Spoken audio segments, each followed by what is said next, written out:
Gonçalo, rega a mesa, ele come constantemente, é incrível. De manhã à noite, nunca passa para apetite, é insaciável. É verdade, ele engole tortas, bolos, pizzas, massas, batatas fritas e toneladas de arroz. Ele não deixa nada no prato, ele é um verdadeiro ogro, sem dúvida. A família dele está preocupada, mas ele não quer saber. Para ele comer é um verdadeiro prazer. Ele só pensa nisso de manhã à noite, e ele não consegue parar, mesmo que seu estômago doa. Engole tortas, bolos, pizzas, massas, batatas fritas e toneladas de arroz. Ele não deixa nada no prato, ele é um verdadeiro ogro, sem dúvida. Um dia ele vai ao médico porque não se sente bem. O médico diz que ele precisa mudar seus hábitos alimentares. Caso contrário, ele terá sérios problemas de saúde. Engole tortas, bolos, pizzas, massas, batatas fritas e toneladas de arroz. Ele não deixa nada no prato, ele é um verdadeiro ogro, sem dúvida. A família dele está preocupada, mas ele não quer saber. Para ele comer é um verdadeiro prazer. Ele só pensa nisso de manhã à noite, e ele não consegue parar, mesmo que seu estômago doa. Ele engole e vai ao médico porque não se sente bem. O médico diz que ele precisa mudar seus hábitos alimentares. Caso contrário, ele terá sérios problemas de saúde.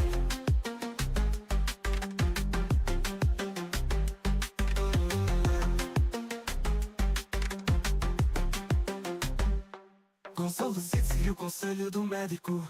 Ele começa a comer alimentos saudáveis e balanceados. Ele se sente muito melhor, está mais feliz do que nunca. Ele finalmente entendeu que precisava mudar seus hábitos.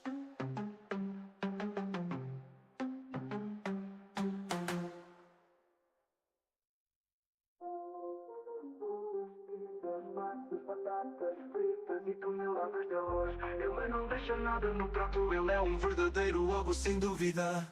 Um dia ele vai ao médico porque não se sente bem.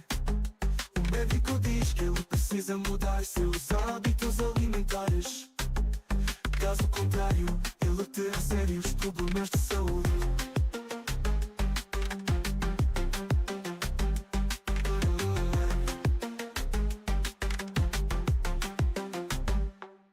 Gonçalo decide seguir o conselho do médico. Ele começa a comer alimentos saudáveis e balanceados. Ele se sente muito melhor e está mais feliz do que nunca. Ele finalmente entendeu que precisava mudar seus hábitos.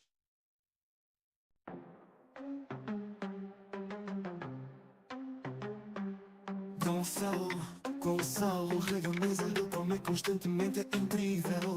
De manhã à noite, nunca passa para apetite, é insaciável. É verdade, ele engole tortas, bolos, pizzas, massas, batatas fritas e toneladas de arroz. Ele não deixa nada no prato, ele é um verdadeiro ogro, sem dúvida. Hi guys, welcome back to another live stream. I hope you all had an amazing day. So today, I forgot to give you the screen. We're gonna be talking about the harsh truth like we always do. Welcome to the live stream. You all know, when it comes to today, we're gonna talk about the harsh truth when it comes to women, the sexual market value, when it comes to the war, when it comes to politics. We all know this shit, how it works. But before we get into the deep conversations that we always have, don't forget to hit the follow button here on Kick. We're trying to reach 100 followers. Not only that, we're trying to get verified on Kick as well. So drop a sub and shit like that. Go tell everybody that I'm live streaming so we can give a view, so we can get those views up and be verified with Kick. Not only that, we do stream at the same time on YouTube, so don't forget to hit the subscribe button. Trying to reach 100 subs. We're currently at 80, so thank you for all you guys' support. Let's continue on, of course, to be bigger and bigger as a community, of course, which is pretty much the main reason. Not only that, I do post additional content on every other social media, so go follow me everywhere and enjoy all the content that I give to you guys. And again, big thank you for Ergo2 for the affiliation, tech company that sells merchandise and tech equipment. Thank you, thank you, thank you. Now, to be said, I do not know, honestly, what happened these days when it comes about the war. I was focusing on a bunch of things. But as you all know, we go to Myron Gaines because he's someone that really knows his shit. He knows what's going on with the game. He knows a lot of fucking stuff. So that's pretty much we're pretty much what we're gonna do when it comes to the war, what is going on, the real reason, and more other stuff. Okay, but when it comes to war and what is going on in the Middle East, he is on point. He pretty much right now is predicting a good amount of stuff that has come to fruition.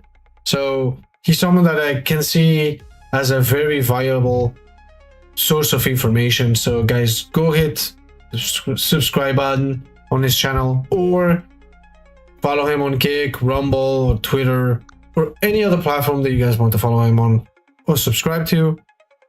He's someone that is very valuable when it comes to information. He's very good. It's so good that I don't even have words for it. But yeah, I'm gonna react to this video. That's pretty much what we're gonna do. Then there's another video that I want to react that I saw, but I said it would be a good thing to talk with you guys, which is Sneeko, Myron, and Riyadh. Riyadh is Myron's brother. Ended up talking about the updates of the war 4 days ago. We're going to talk about that one as well. So it's going to be this video, and I mean, I guess I can talk about that, but it's not really worth it. I think I'm going to talk about the main things, which is the war. I'm going to give you guys the war. So the first thing I'm going to do is give you guys a little update of what happened a couple of days ago. And then this video right now has been published 5 hours ago, which is an update of these recent days. That's pretty much what we're going to do. So this. Militarily, we're winning, but strategic. And this is crazy. Okay, I'm gonna pause these videos so it doesn't go far too for us. He's been into a college, I think it's a college. I'm not sure 100%. Debating some students as well. I mean, I guess we can react how he pretty much destroyed them through arguments and socializing and talking with students, which they pretty much are brainwashed and stupid, probably. At least some of them.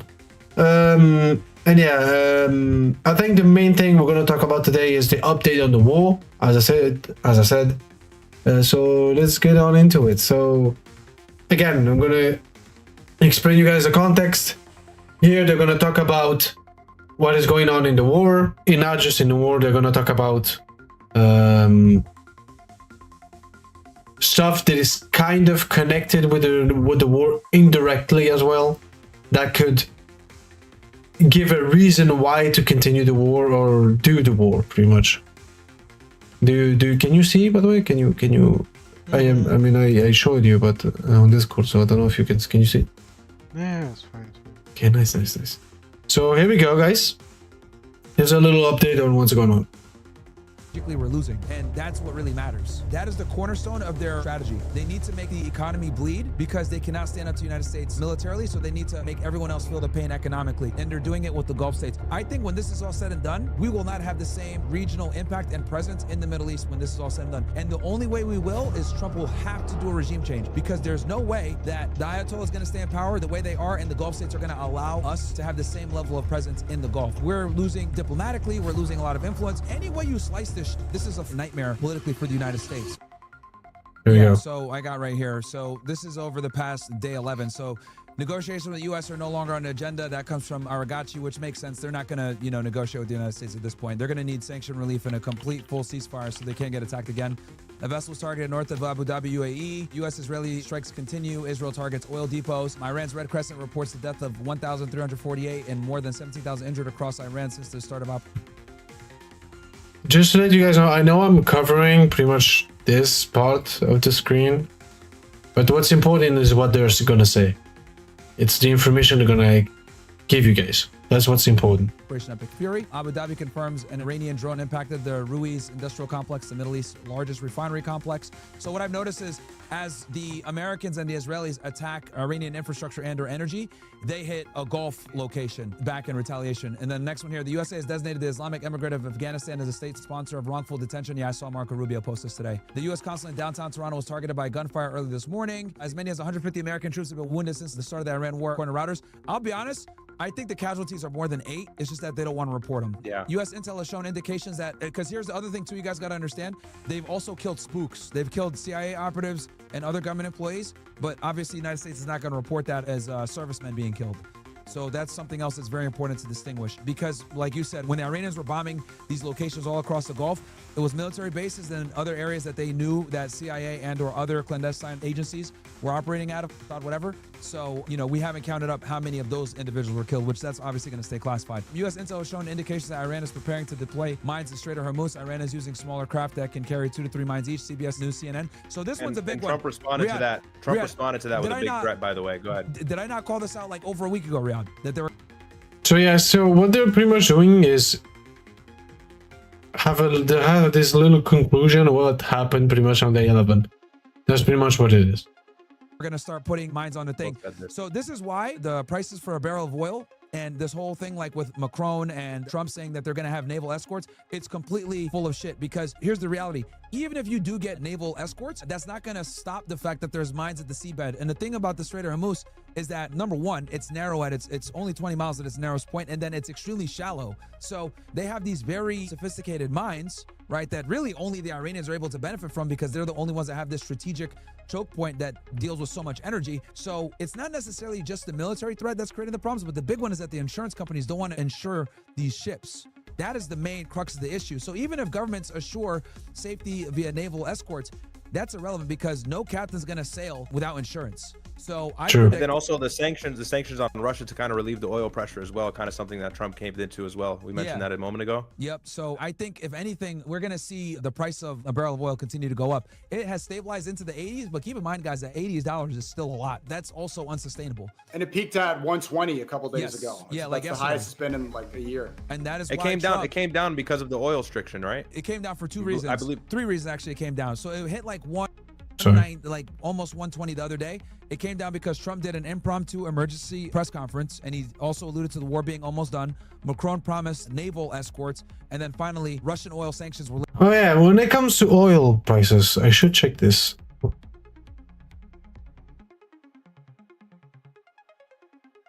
Let me check the oil prices, please. So remember when it was at 80? Because of what's going on? So if you want to know the prices of it, oil prices in general, please, can you just give me the oil prices, please? It went up to right now. It went to $80 to $90 to $96. It's going up already. It went up. It's like $7. It went up $7, just to let you guys know. So this was 3 to 4 days ago.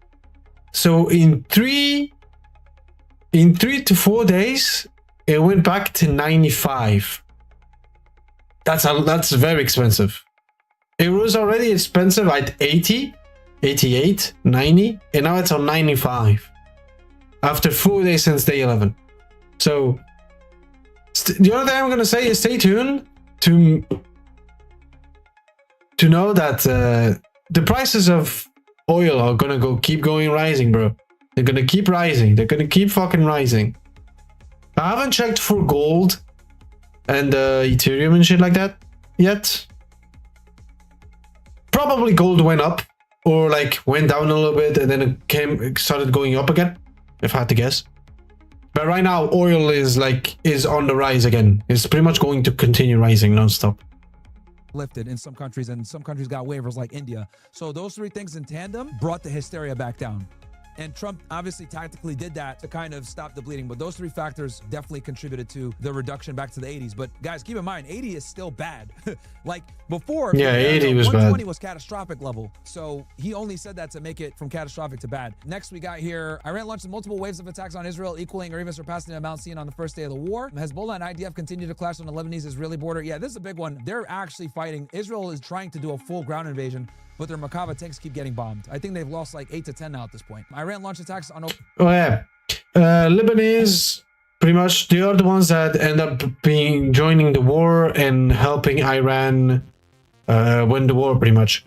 So, like I told you, Dark, that there was a country that ended up joining the war. It's the Lebanese. The Lebanese. So pretty much Hezbollah end up joining the war to help Iran. That's pretty much now it's pretty much Israel, America against Hezbollah and Iran, pretty much. Just to let you know. So since day 11. 5 different countries within a span of 2 hours or less. We know that. 2 drones targeted the U.S. diplomatic facility near Baghdad. 1 drone directly struck the facility, sources tell WAPO and routers. And the last thing, the IAEA has proposed the largest release of oil reserves in history in order to bring down crude oil prices. The proposal will be decided on Wednesday. The release would exceed the 182 million barrels released in 2022 during Russian invasion of Ukraine. Oh, that's another reason too. That's actually the 4th reason why the prices are stabilizing, because they released the petroleum reserves. So yeah, Saudi and Kuwait have also said publicly in the last 2 days that they're going to slow down in their export as well because the refineries are being hit and damaged. So that's another thing as well that's kind of hurting the oil prices. But the Iranians are absolutely upping the attacks. It says right here, Iran launched attacks on 5 different countries in the span of 2 hours or less. So Pete Hexas and all these other guys keep saying like, oh, the Iranians are losing the launchers. Their rockets are down 90%. I don't think it's because of the launchers. I think it's because they're restructuring, re-strategizing, and they also understand that they're running low on interceptors. So, you know, they're figuring out what the next phase is. So, yeah, dude, it's not looking good, man, for us in the West. I think... Again, I'm gonna make you guys remember. They said it was gonna be a 4 days operation. We're pretty much on day 14. Day fucking 14. And they said it was supposed to be an operation of 4 days. So they've been fighting for 2 weeks. And Iran was able to stand so far and make sure that everyone fucking bleeds. Europe, America, Israel, they're making sure that everyone bleeds. Holy shit. It's incredible, bro. How so many fucking retards said, yeah, America's gonna be easy. We're on day fucking 14th. They still somehow didn't manage to still destroy the whole Iran. Iran is making sure that they're gonna pay the price by attacking them more and more. And they clearly are showing that. So I've said this to many people, and I've said this many times. I think there's two wars going on. There's not just one. There's two. So in the grand scheme of things, the war that we're seeing in front of our eyes, yes, Israel and America are winning. Okay, that's true. But when it comes to the second war, as I was saying, is the war that's going on behind the first war. Or like the war is going on. So, what Iran is doing... Sorry, I want to eat. No, it's fine, don't worry. And I mean, grab a bite. Take food. Yeah, it's fine. Don't worry. As I was saying, they're making sure that they attack... Oh, you're on Discord. Indirectly. Yes, I'm on Discord. No, they are on Discord, and we are watching from. I am watching from Discord. No. Boots on. No, you're watching on Discord. They are not. It looks like a Discord. No, they on the video, yes, but not us. Us is the video. Like you confuse the hell out of me. Fucking. I watch Discord from Discord, bro. Congrats, bro. For me, yeah. For you, no. Discord session. What I was saying, there's two wars. The main reason, pretty much what is going on, America and Israel are winning, 100%, no doubt. But when it comes to the war, no, thank you. Even if I wanted popcorn, you cannot give it to me, bro. What do you mean? I know, fuck, I was What choking do you on one of them. mean? What do you mean, bro? You want popcorn? What? You gonna Wait, throw wait, it? You gonna throw it? You're gonna I fucking almost throw it? choked on one of them. You're gonna fucking throw it at your monitor, and then it's gonna come out on my monitor. Like it's bro. Like what the fuck? What is the point of asking me? Don't So, know, you do the same shit. No, I don't. Not about popcorn, but other things, yeah. Jesus Christ. Well, as I was saying, the two wars, the war that is happening in front of us, America and Israel, they're winning. I mean, they have more firepower and so goes on. A bit oily. We understand. But when it comes to behind the scenes, I'm pretty sure Iran is 100% winning. They're making sure that if they go down, they're gonna make sure that America goes with a W while they bleed a lot. Making sure that Israel gonna make sure that they bleed. They're gonna make sure that Europe bleeds. They're making sure that everyone is bleeding. So true that America is winning and Israel, but the consequences are gonna be so big and so bad, so bad that it's not really a W. It's not really a big W. You took a critical, or not even one, more like multiple critical hits as you end up winning the battle. So yes, you won the battle, but since you took so many critical hits, Bro, they are necros. you're bleeding. You're pretty much bleeding to death. That's pretty much what's going on. So this is how I'm saying I do have this vision that I think Iran, in a grand scheme of things, are the ones actually winning, because they're making sure that everyone is bleeding and that everyone's taking a bunch of critical hits. And yeah, I think in grand scheme of things, Iran are the ones winning. Actually, not Life is America. gonna be a bit more miserable, that's it. No, it's not gonna be miserable for us. It's gonna be very miserable. I mean, it is right now. But I say if the war ends up ending and then America and Israel ends up winning, it's going to be more miserable for Israel and for Well, America. I'm just saying, but It's if you going own to a be car, it's going to be very miserable for Iran, and it's going to For be car very owners? miserable. No, it's shut up. We don't care about the car owners. The No. ones that are going to be very miserable is America and Iran. And the And reason car I say this, for example, shut the fuck up. We don't care about them. We're talking about the war that's going on right now. We don't care about the car owners. We don't give a fuck right now. It's not the main reason I'm talking about. I'm talking about the countries that are participating in this fucking conflict. It's America and Israel that are gonna take the fucking L. Even if they take a W, even if they win, they're gonna take the fucking fat L. And the reason is, I mean, America, we all know. This is where I say your point it comes in. Gas prices go up for America. Like life in general is gonna go up because of gas, electricity, all that. This is where your point comes up, that you're talking about car owners and gas and shit like that. Yes, this is now I agree. Now I say yes. So there's a problem just right there. The big impact and influence that they had in the Middle East when it comes to American bases and shit like that. I mean, we all know that they were there for a reason, to protect those countries. And since they weren't able to protect those countries and instead become a target of the enemy, they are probably not going to have the same impact or influence in the Middle East. So America is going to never have, or never, not never, but I don't think they're going to have a lot of impact in the Middle East for a long time, like, especially with what is going on right now. So there's that. And then the Middle East, they're probably going to go towards the Chinese and the Russians to defend them. Probably, since I mean, We're kind of in the middle of it. I mean, we're pretty much in the middle of it right now, yeah. And we can see that America is gonna take a big fat L. And I mean, this is just outside of America. When it comes to America, again, gas prices, electricity, food, everything's gonna go up. And then more than just that, the politics. literally the America itself is gonna take a big hit internally and outside. This is why I keep saying that. Yeah, I mean the image is more than just an image.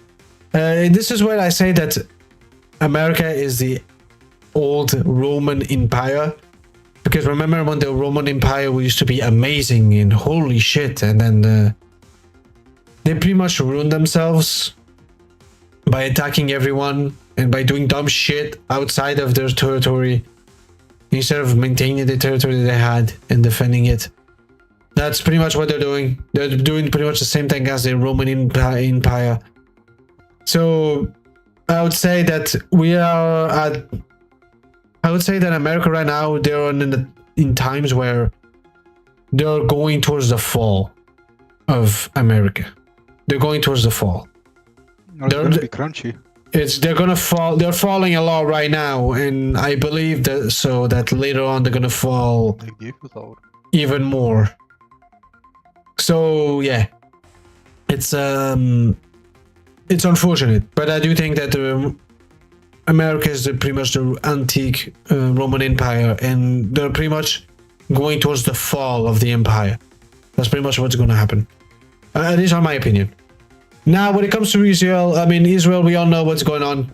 No, they don't want to say shit, but we all still know that they're pretty much, their territory is pretty much like Gaza at this point. They really got bombarded. They got hit really, really badly. Those anti-missile protections that I don't know, flares, I don't know how they're called really. I don't know the actual name of it. They're running out. They weren't from what I've known. Anyways. They're running out. So and even so, even if when they have them, most of the missiles they end up going through their defenses and end up actually hitting Tel Aviv or Israel in general. So they can't really how am I going to say this? It's pretty much inevitable. I think from what I can see, Israel is going to pretty much they're going to fall. I do believe that they're going to fall, as Iran keeps falling as well. That's pretty much on my point. They're going to make sure that everyone bleeds, that when they fall, that Israel also falls with them. And then of course, when it comes to Europe, I mean, we're bleeding as well when it comes to expenses, gas, electricity, and food and stuff like that. Everyone is pretty much we're taking indirect hits, which, I mean, we all know that this was pretty much going to happen. They even admitted that they were going to do this. And they said that in Israel and America, they could have prevented this from happening, but they decided to go with it. So they decided to make other people fucking suffer because of their dumb fucking decision. That's pretty much what's going on. And yeah, that's pretty much my prediction is I think Iran, again, as I said, they're going to fall.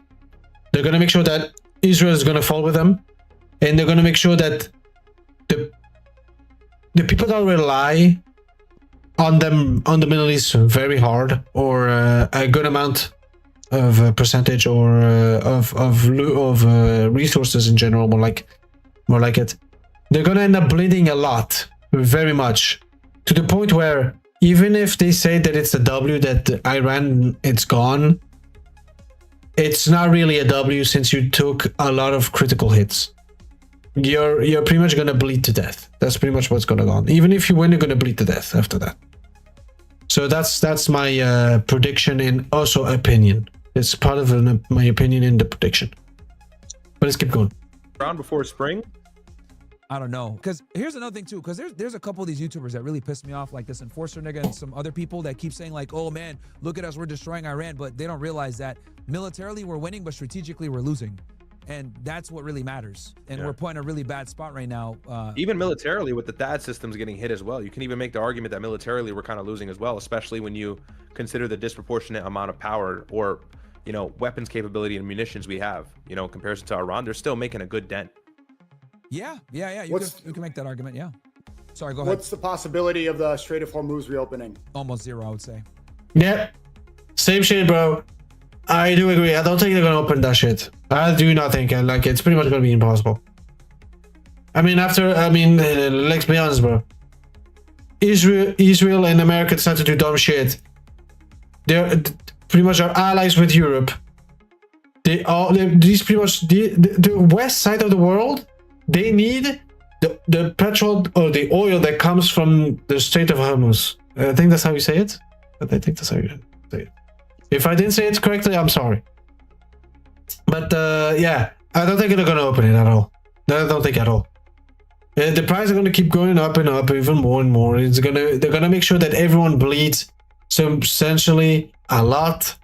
And I mean, it makes sense. If you attack them, they're gonna defend themselves in different ways. So, hey, for some reason, Israel wants to attack all the countries in the Middle East, which they end up doing so.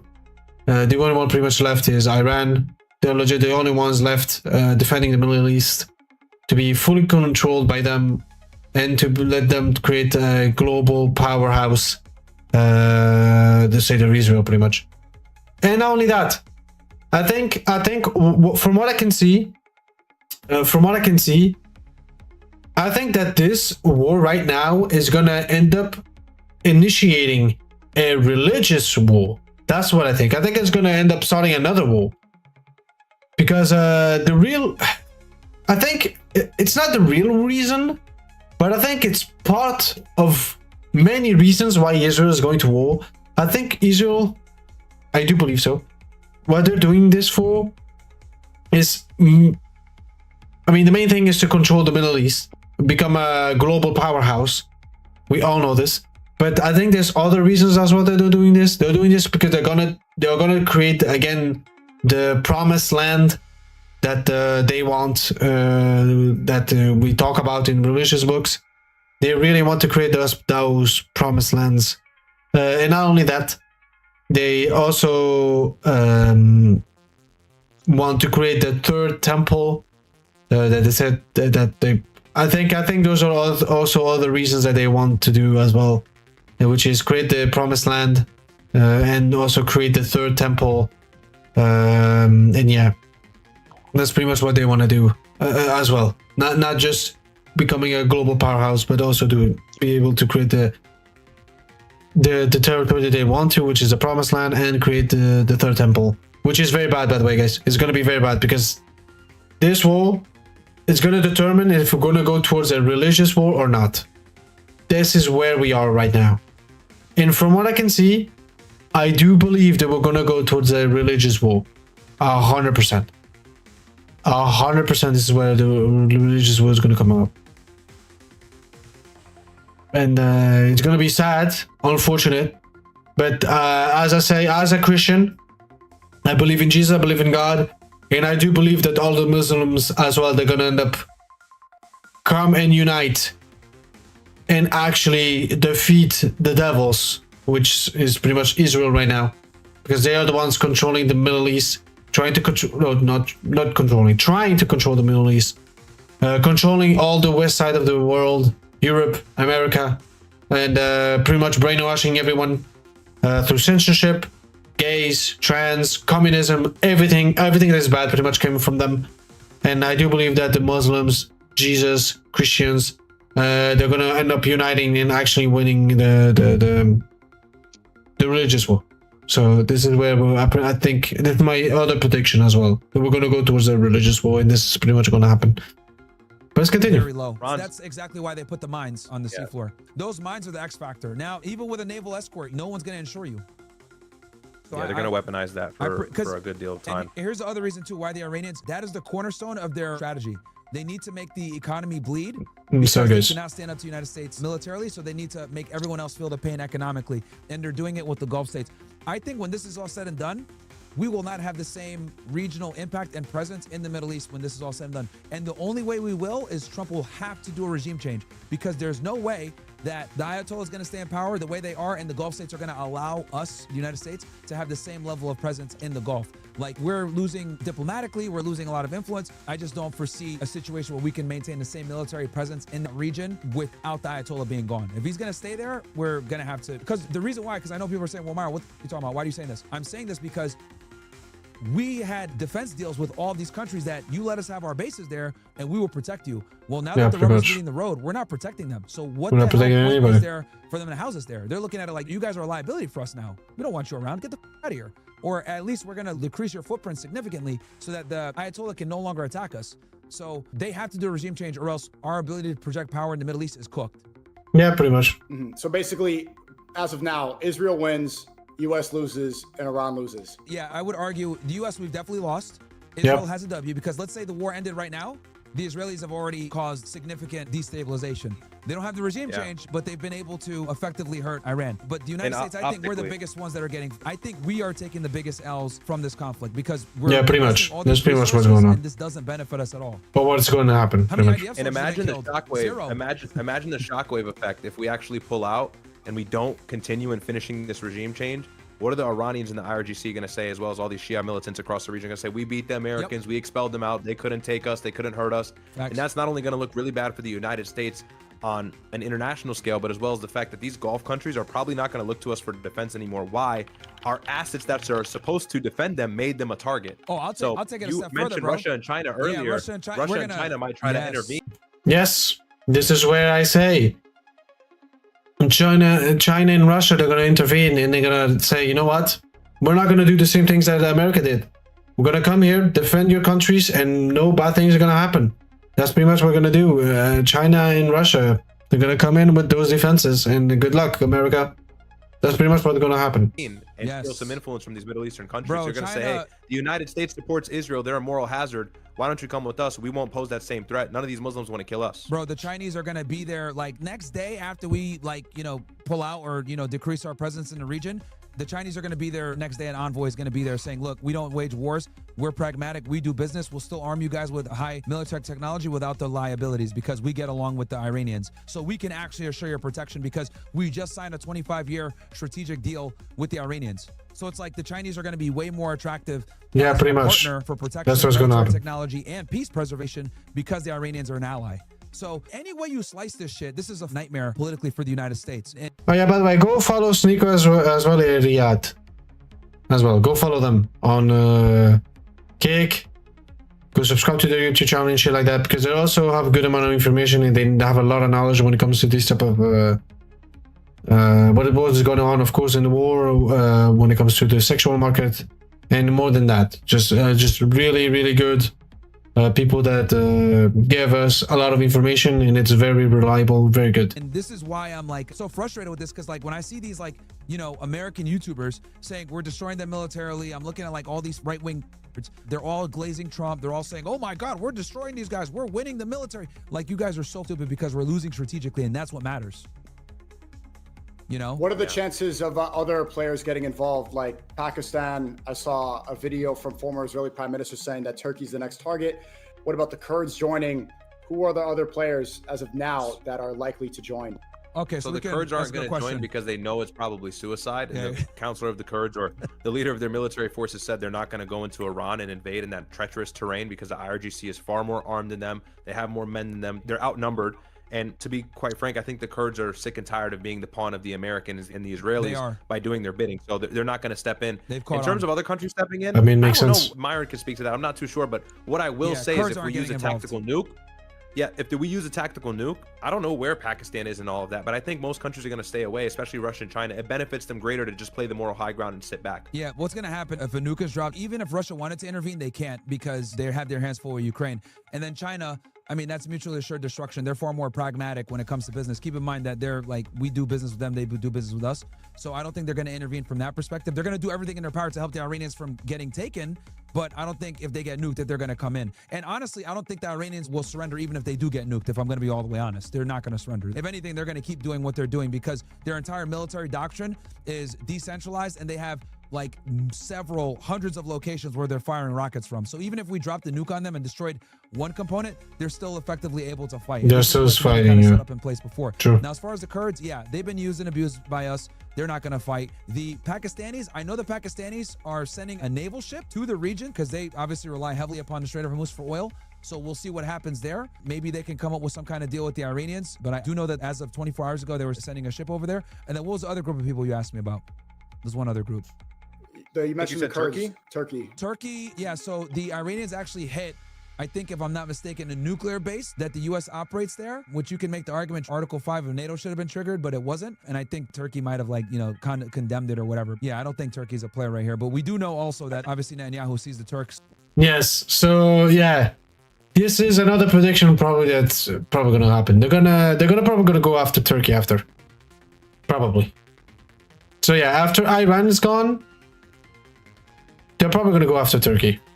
Just to let you guys know. It's probably gonna happen. They're probably gonna go after them because for some reason Israel just hates all the Muslims in general. So Turkey, Syria, Iran, Iraq, Yemen, pretty much they hate them all for some reason. So they're gonna attack all these fucking countries for no reason, just because they hate them, just because they're Muslims. So stupid. So pretty much that's another war they're gonna go into probably. As a huge threat next. Turkey and Pakistan are going to be next on the list if Iran falls. That's Yep. a fact, Yeah, pretty much. right? And Pretty then much. to bring to your argument before religion, this is where I would say religion comes in because Netanyahu doesn't trust any of these Muslim countries, you know, Yeah, politically. Yeah. unless you sign the Religion Accords. Yeah, this is what I was saying to you guys. That after this war, they're gonna go war to Turkey, Pakistan. This is where the religious war pretty much starts. So yeah, I do agree. I pretty much think I do agree. That's pretty much what's gonna happen. Cooked. Yeah. Yeah, unless you sign the Accords, you're probably cooked in this war. That's how gonna he'll make an precede that exception Iran for war. you, precisely. Yeah. And even then, they're still going to spy on you no matter what. You guys want to know why they hit UAE so hard? Because Israel, they're a part of the Abraham Accords. You know how many Yeah. assets are probably in the UAE?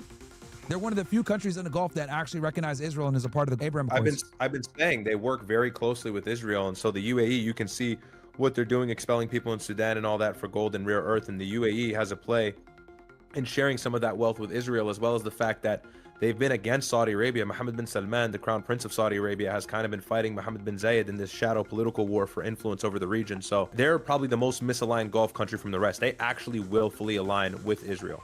And look at this, like incredible footage of Iranian Khorshimar 4 missiles splitting into dozens of submunitions over Israel. Oh, this is something else I want to tell you about, Sneeko. So since the Iranians have not been shooting as many, ballistic missiles, what they've done is they've sent munitions that split apart, which is a nightmare for interceptors because now you got to deal with what you thought was one missile actually ends up splitting up into like 20 or 30 or 50. So you can see here. So yeah, so they're using another type of missile, which is it's fucking crazy. I've seen the clips on the internet where it's literally a missile that's in the middle of the air and then it literally divides itself into like 30 more missiles. So the missile itself that had all the other missiles is a missile and it launches like 30 more missiles. So it's fucking crazy. This is how I know, and I'm pretty sure about it, that Israel is taking big fucking hits when it comes to the Iranian missiles.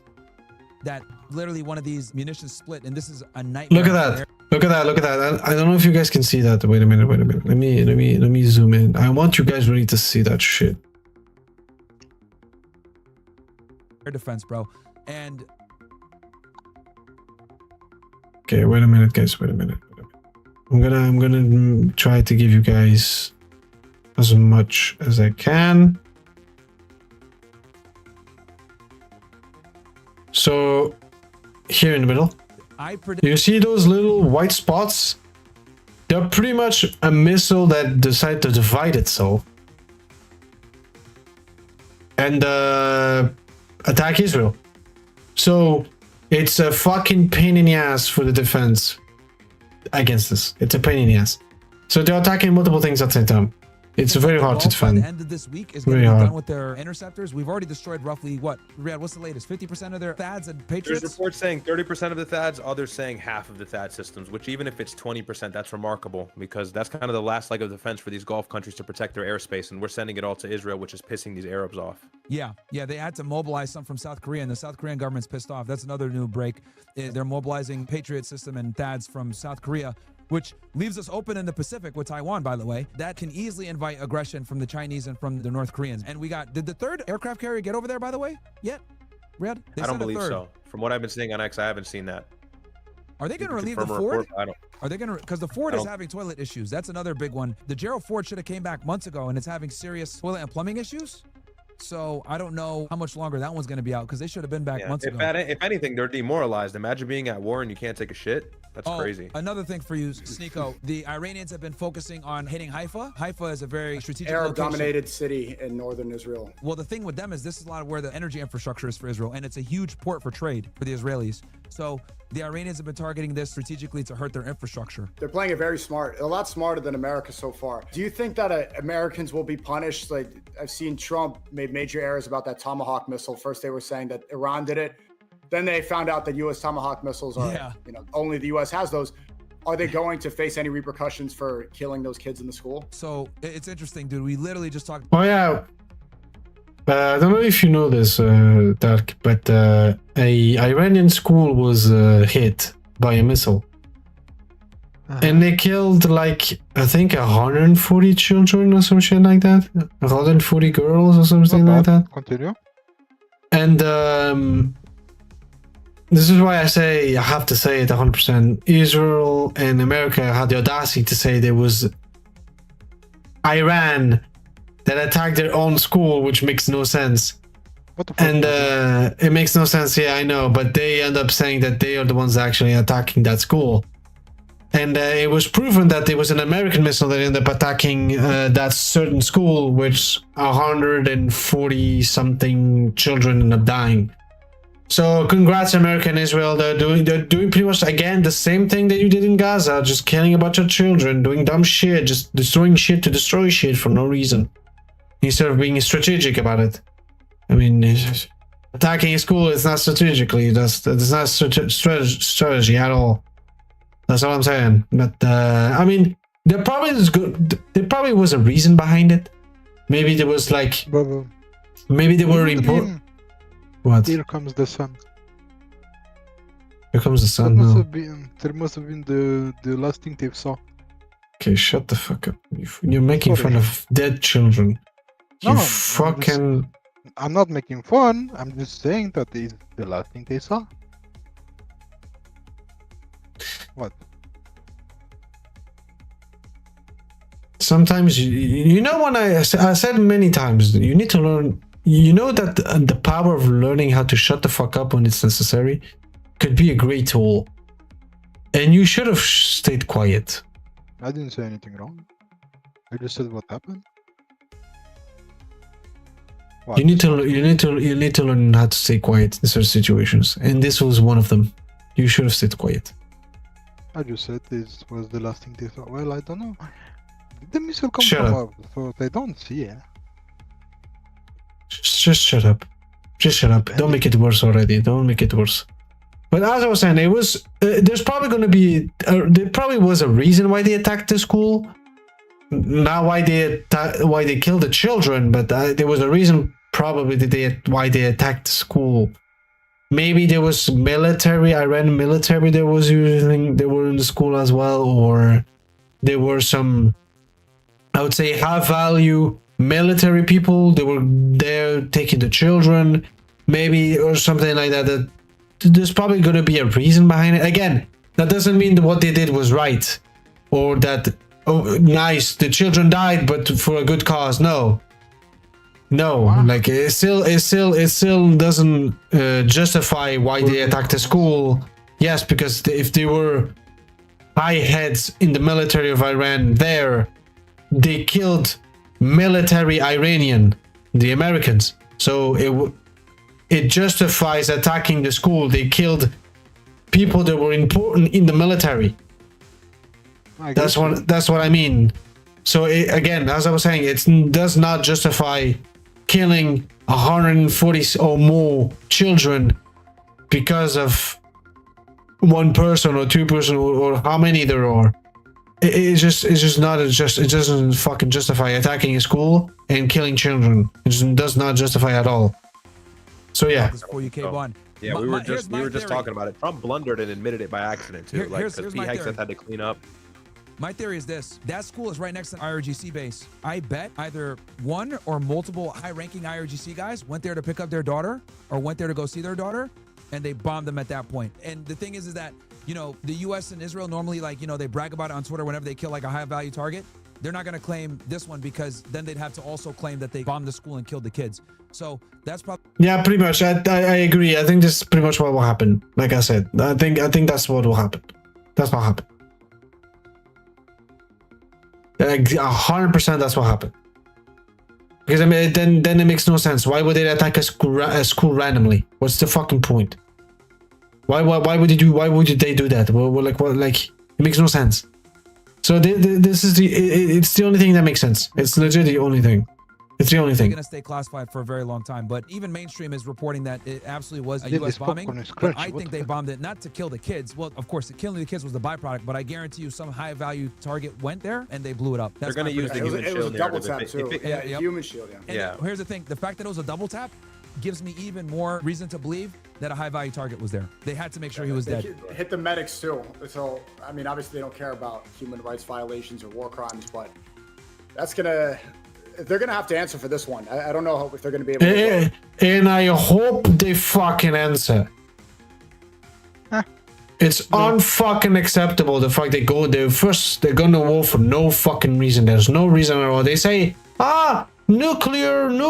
They have no nuclear bombs, bro. What the fuck are you doing?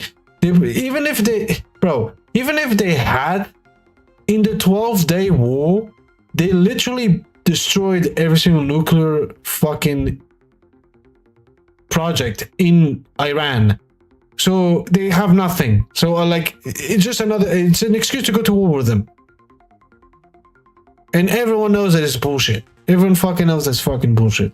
Run away, especially with the blunders that we've heard.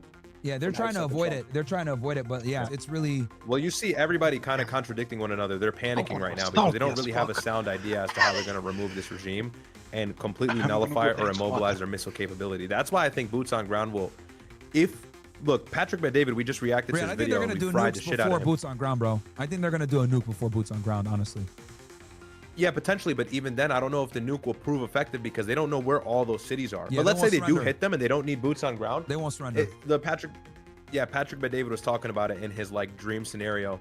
If they end up using nukes, the only thing I'm gonna say is America. I think if they are gonna end up doing or making that decision and actually throwing a nuke at Iran, I think America's gonna fall 100% because it's on it. I think all the countries in the world are gonna see this and they're gonna say, bro, it's unacceptable the fact that you use a nuke for no fucking reason to just kill Iran even though you had control on the war.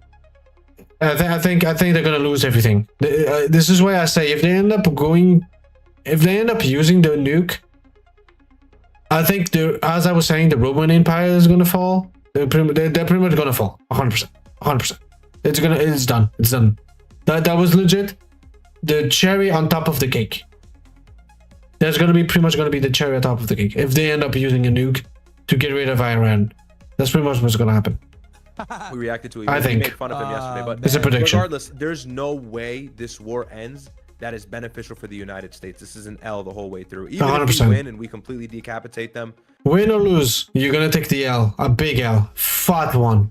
then Israel 100%. is just going to continue their project. And then that's where the religion aspect really starts to take face and materialize. So it's scary. You know, there's a scary aspect to it. I hope the United States just pulls out and realize we're picking a battle that's not worth our time or our money or our energy.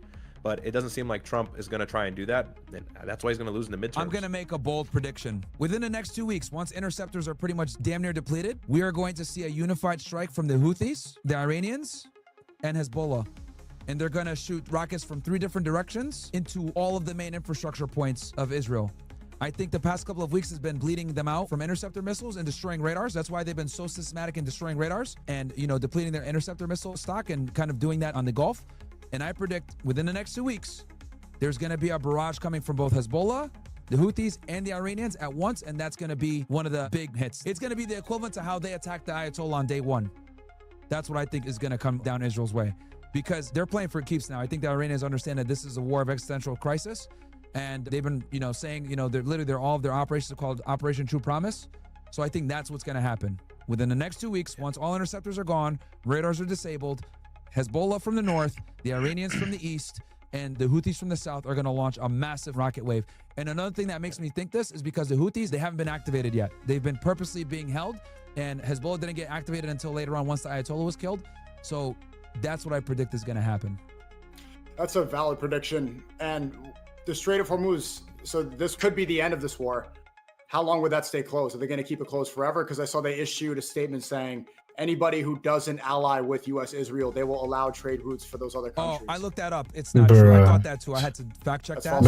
Yeah, that's false, unfortunately. And that's why I always double check, because like the Iranians are pushing out a lot of X, propaganda. You got to be careful with the propaganda on X. Yeah, but no, that prediction is feasible though, because people have to remember Iran is in a position where their back is against the wall. They're in a corner. They effectively have nothing to lose at this point. It's like, all right, the entire West is coming for us. Israel's coming for us. They knew it was coming for 20 years. They've done their homework in seeing every single other country get decapitated in terms of regime change, Iraq, Afghanistan, Syria. So they've already kind of prepared for this. I think all of their last final efforts militarily will come to fruition probably in these next few weeks. So that is a really good prediction. And the Strait is that's going to I mean, they're fighting the big boss here. They might as well take something down with them if they're going to go down. Sneeko, I think that to answer your question about the Strait, that thing is going to stay closed until there's a ceasefire. And here's the other thing too, the IRGC, I've heard this from Professor Morandi and from other people too. The IRGC intends to make this war last until the midterms. Because And now I'm seeing Gavin Newsom. So Newsom, the midterms are first, and then we see that it's probably going to be JD Vance Newsom. Newsom is saying populist things. He's criticizing Trump. He said it was an apartheid state. Do you think the left wins the midterms and the next presidential election? Very good chance, I think. What do you think, Myron? I think there's a very good chance. Yeah, bro. This war, I think, was the last straw, bro. Like this. This is political suicide. Oh by the yeah, GOP. but yeah, the Epstein's files was already very bad. So with going toward Iran on top of the fucking Epstein files.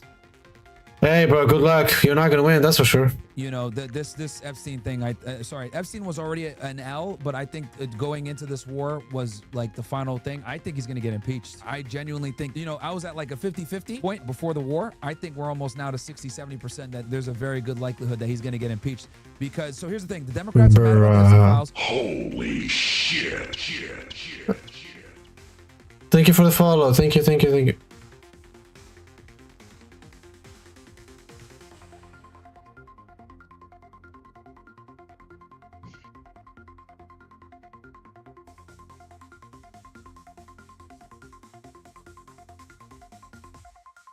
Let's continue. The Democrats are calling it an illegal Thank you war. for the This is follow. why the Trump administration is terrified to call it a war formally. They're making a big stink about him killing the kids. They're saying that this war has no benefit for the United States, etc. So the Democrats are absolutely using this war to go after Trump. And then they're using also all the economic problems as well. So, and the Iranians know this. So that they're playing the long game, and they know politically this can really trump up. Well, we're going to lose the midterms, number one. Once we lose the midterms, 100%. over-representation, and the Democrats start having bigger majority, then we can really start looking at him potentially being impeached, which is going to be really I'm bad.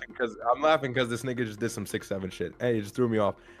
No, you see the left, like the Democrats are kind of weaponizing this against the GOP. So I think that's going to be their main talking point is, look, the Epstein files, and then they also brought us to war in Iran and everything else that they failed at. They promised on all these things. They didn't bring them. They didn't deliver them. Did you see the response speech to the State of the Union address by Trump? The Democratic response? I didn't see that. No. No. I saw the speech. I And didn't. he didn't talk about it. He talked about hockey and No one's talking about that, but it was sharp. Yeah, Trump is over here. We're gonna have hockey, talking about a bunch of bullshit. And then I forget who it was. It was some congresswoman. She came on and addressed every pressing matter that the United States, or at least the populist amount of population, wants to actually hear about. So yeah, I think that they have a lot of momentum going their way.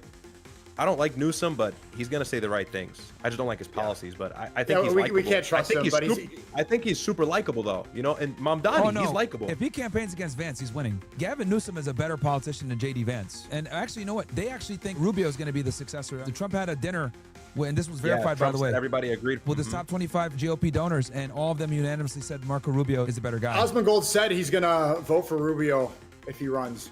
Oh, bro, when are you gonna have that? I'm actually looking forward to having a discussion with Osmongold, but you know gotta he's never gonna talk to you, right? to him, bro. You know he's never Right, gonna. he keeps saying it. I like the guy. I've kept it respectful with him. He said he Yeah. would consider it. It's been several days. I want to have that talk Because let me tell you why. He doesn't do debates, bro. He said it before. Well, He I don't doesn't want to do debate him. I just want to have a conversation. It's gonna Like, end up. Wallah. It's gonna end up being a debate, bro. No, I know It's you want to gonna- have a it- discussion, but Let's go for the you're debate, gonna have a 100%. good-faced discussion with him. It'll probably turn into a debate, but that's fine. But like, It will, and I'll you tell you definitely why. need to. I'm not going to. I'm not gonna. I think it's more important to have conversations like that. I want to talk to Hassan Piker. He was responding to my tweets and putting right left things. And And Myron, you still call yourself right, but like he's getting mad about this something. What was that? Sorry? But What?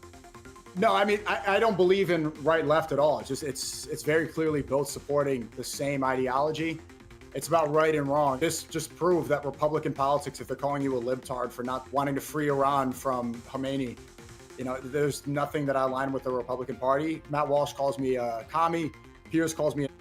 It's just both of it is slop. Well, I think right-left politics is part of their divisive tactics. Yeah, no, I use it more of like as a placeholder or whatever. But as far as Osmongold, it will turn into a debate. He knows that deep down. And the problem with Osmongold is one of these guys that like knows enough to have a conversation and give a take, but he doesn't know enough to actually defend his belief system. He's a centrist, you know, just like Charlie Moist Critical. So if you were having a discussion with him on this, that's going to require a deep understanding of foreign policy. What I've noticed with most right-wing political commentators is all of them are completely when it comes to Middle Eastern foreign policy. Yeah, Because pretty all much. of them are owned by since all of them are owned by they can't have a real discussion on Middle Eastern foreign policy because they have a lid on the Middle Eastern foreign policy where there needs to be a certain narrative in the right wing. So Osmongold, if you notice, he's not really too interested in talking about the inherent problems that Israel presents in that regard. I mean, he's pushing like a lot of the Hasbara. Which I'm with that. surprised because when the Epstein files dropped, he was reading all the talk and it seemed like he was facts. coming around. But that's What safe. I was gonna say, That's safe. and I don't have an issue. I don't have an issue with the guy. I'm not attacking him, and who am I, anyways? But I like him. I think a lot of these big streamers benefit from like kind of being in the center and not really taking a position straddling the line. But if they have a conversation with somebody like you, you're going to force them into a corner where they have to substantiate some Exactly. sort of position in order to actually make a point. And I think he wants to avoid that to kind of appease to his large audience, whatever. That's kind of like my take with a lot of Yeah. these reactionaries. There's They just no straddle the upside. line. You're And they gonna don't make them really look stupid. grab foundation. There's no upside, and you're gonna make him look stupid, and he knows that. And I hate to say this, but I had to say this the other day. No, you will make him look stupid, bro. Like, dude, you overestimate that these right wingers, like, you know, competency on foreign policy in the Middle East, bro. These niggas are all.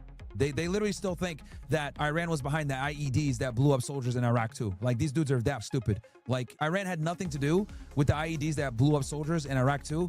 That was all Al-Qaeda. But they still use that as a talking point because P. Hexeth and all the other morons from Fox say that. Right? Like, literally, like Osmongold said the other day, like, oh, they're the biggest backers of terrorism and they ended up getting American soldiers killed. That's not true, bro. Like, at all. And here's the other thing, too. I said this the other day and I actually, like, wanted to punch myself when I said it, but Hassan Piker is actually more correct on this than Osmongold is. Let's be real, man. He's Hassan way is more ridiculous. correct than Osmongold on Although foreign policy. he is still sticking. I saw him tweet one of my friends, Smile Tajana, he lives in London, saying that this is supremacy. And I'm like, yeah, thank you. It's not fascism. Let's call it out. Let's be real about what this is.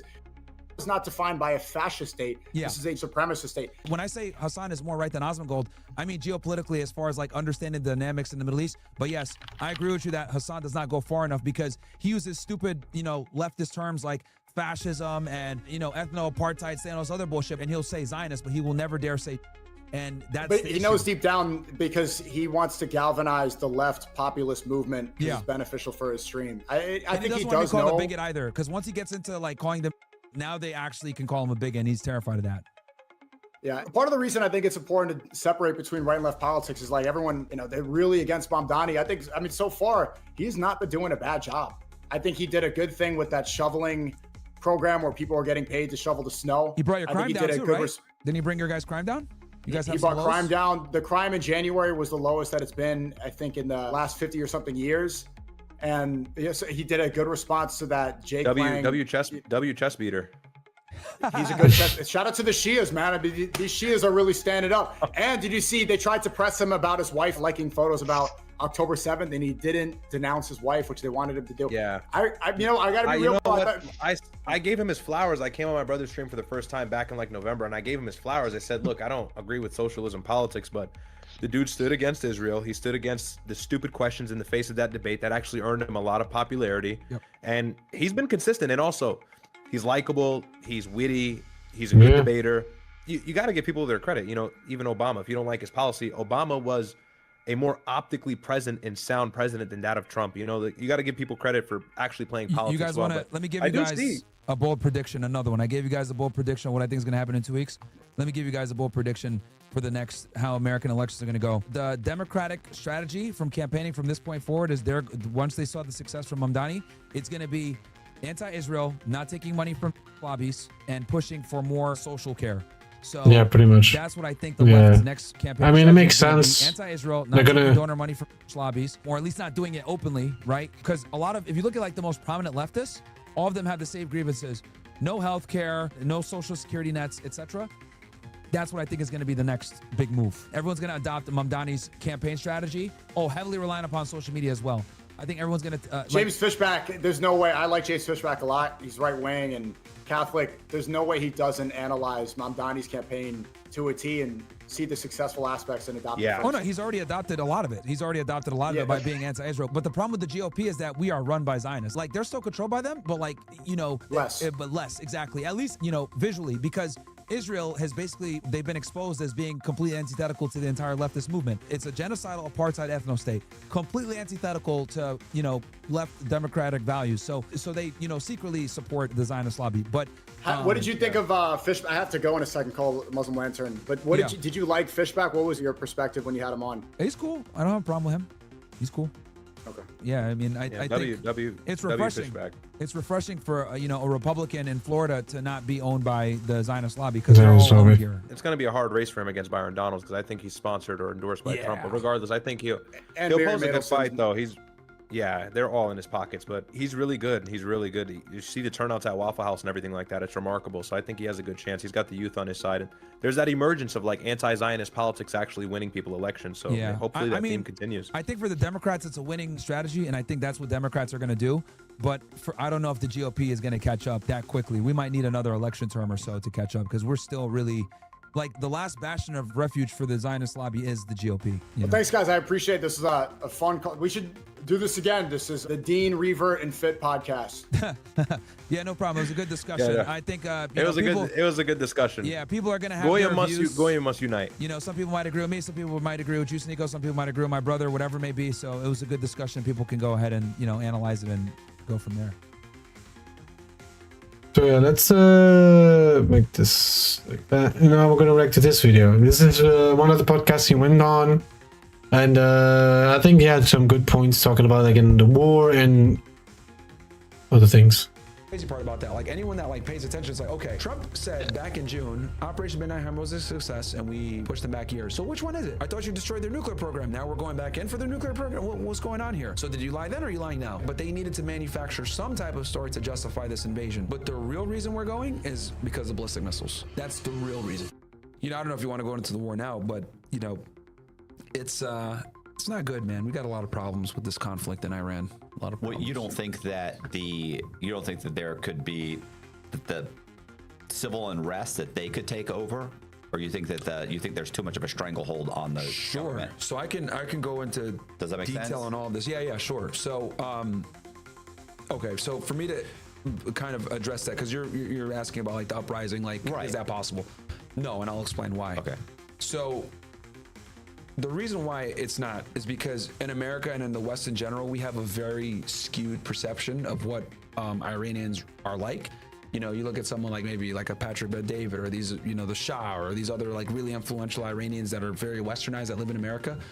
You know, I need people to understand that like these Iranians are like not a good sample size of like the Iranians that actually live in Iran. Like these guys a lot of the times come from the pre-Islamic Revolution era, right, when it was more westernized. The Shah was in power. They were under the monarchy. They were pro-West. You know, the oil wasn't nationalized. It was, you know, being privatized by U.S. companies, etc., working with Israel. And these Iranians typically were exiled or fled or whatever after the Islamic Republic came into power in 1979. And the Iranians that are there now, right, have a deep dislike of not just the United States, but also of Israel. Israel. They're not Zionists at all, and they definitely don't like the United States either. And they really don't like Israel because Israel has been their main enemy that's been trying to destroy them ever since 1979. So these Western Iranians don't have a proper pulse on the current political climate in Iran. Now, with that said, let me be clear about this. There's a lot of Iranians that don't like the Ayatollah. There's a lot of Iranians that hate the government structure, that don't like the IRGC, don't like Qasem Soleimani or any of these guys. Yeah, you see them in the streets. You see the videos. Even in Iran, like some of them were even celebrating when he was killed. Right. But who do they like less than the Ayatollah? Israel and the United States. Israel and the United States, Because yeah. they look at it like, okay, we don't like this guy, But we'll be damned if you guys are going to bomb us and have us do your dirty work for you and fall to Western imperialism. That's how they look at it. They look at it like they're the only country fighting against Western American/Israeli imperialism in the Middle East. Because to understand, and also they're Shia Muslims, right? So to them, dying for their country is a big deal. Like it's an Big honor, deal. right? Like they don't like this is what True. we this is I what we mean, wanna do. And it's I mean, that is true. like the holy month of Ramadan. So like dying as a martyr while defending your country in their eyes is like an honor. It's huge because they have a completely different worldview than we have here, right? Like we live in a very secularized, free nation where, everyone's able to do whatever they want, whatever. Iran's not like that. They're looking at it like we are fighting, they call America the big Satan and Israel the little Satan. They're looking at it like we are the ones standing up for Islam against the West and their imperial expansion. And they look at Israel as like the satellite of that expansion in the Middle East because Israel wants to be the hegemon in the region, and Iran is the last country standing in their way. And this has been going on for many years. Now, this all started with October 7th. As you know, Hamas invaded and attacked Israel, and Hamas is a proxy for the Iranians. The Iranians have been backing them. The Houthis in Yemen, Hezbollah to the north, and Excuse my nose is very itchy today. Bashar al-Assad regime. Now, the Israelis, especially Benjamin Netanyahu, have wanted to go to war with the Iranians for a very long time and get them out of there and have a regime change because that is the last part. It is the last country that's still standing against them. And ever since October 7th, the Israelis have been able to systematically disrupt, dismantle, and/or destroy all of their enemies. They went into Gaza, bombed it into oblivion. Hamas is pretty much weakened. They went into Lebanon, started they invaded, on foot, ground troops, as well as they bombed and they did the pager event. Then they hurt Hezbollah by, killing Hassan Nasrallah, taking out the leadership, doing the pager attack so they couldn't even communicate with each other while also simultaneously running a ground assault. That led to a ceasefire. After that ceasefire happened, they dominated that into the disruption and destruction of the Bashar al-Assad regime. And Bashar al-Assad who was the former president, he ended up fleeing to Russia, and then a guy named Ahmed al-Shara came into power. Ahmed al-Shara was backed by the United States and Israel. Syria now is, getting their sanctions lifted, right? That was a guy that used to be a part of Al-Qaeda, Ahmed al-Shara, aka al-Jalani. So when Syria was destabilized, that opened the door for Iran. So why am I mentioning all these countries? All these countries were backed by the Iranians in of resistance. And the Houthis were getting bombed by us as well, right? They're still somewhat intact, aka Ansar Allah. So the Israelis, since they've been able to disrupt and hurt all these different proxies and stop them, the only country left is Iran, and Iran is the weakest it's ever been for the past year or so. Pretty much. So they tried to do decapitation back during the 12-day war in June last year. They did a sneak attack as the United States was doing negotiations with Iran. By the way, this is the reason why Iran doesn't want to negotiate. They were negotiating with them at the beginning, and they decided to backstab. Bro, like, if you do that, you really think that those people are gonna try to negotiate with you again?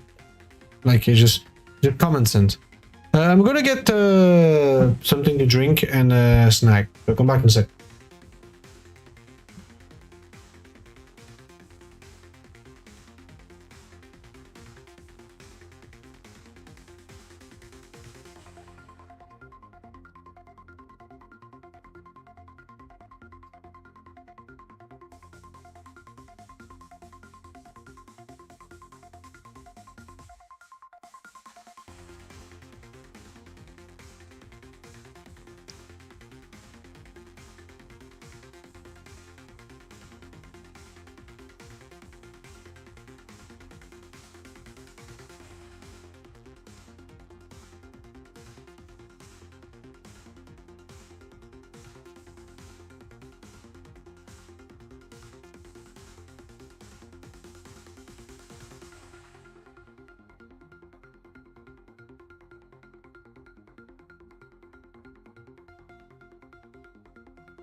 There you go.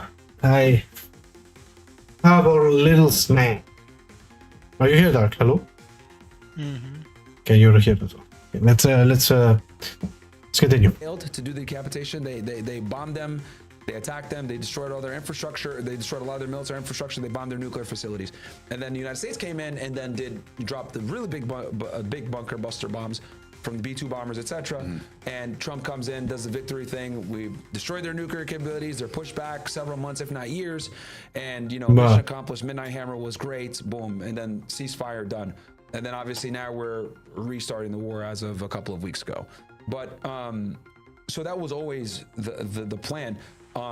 And they're using the nuclear angle as to why they're bombing, which is BS. But they needed something to sell to the American public to justify the invasion. But I threw a lot out there, so I don't know if you had a. Yeah, I mean, what I'm wondering is that based on the videos. Oh, the ground groups. You asked me about the uprising, right? That was the. Yeah. That's what I'm saying. Is like, it doesn't seem like the. It seems like I understand the government who's in power. But are you saying that the civilians feel the same way, that they're mostly Muslim and that they also believe the great Satan? So yeah, so let me. 100%. So we established I do agree, yeah. atmosphere, right, of what led to that.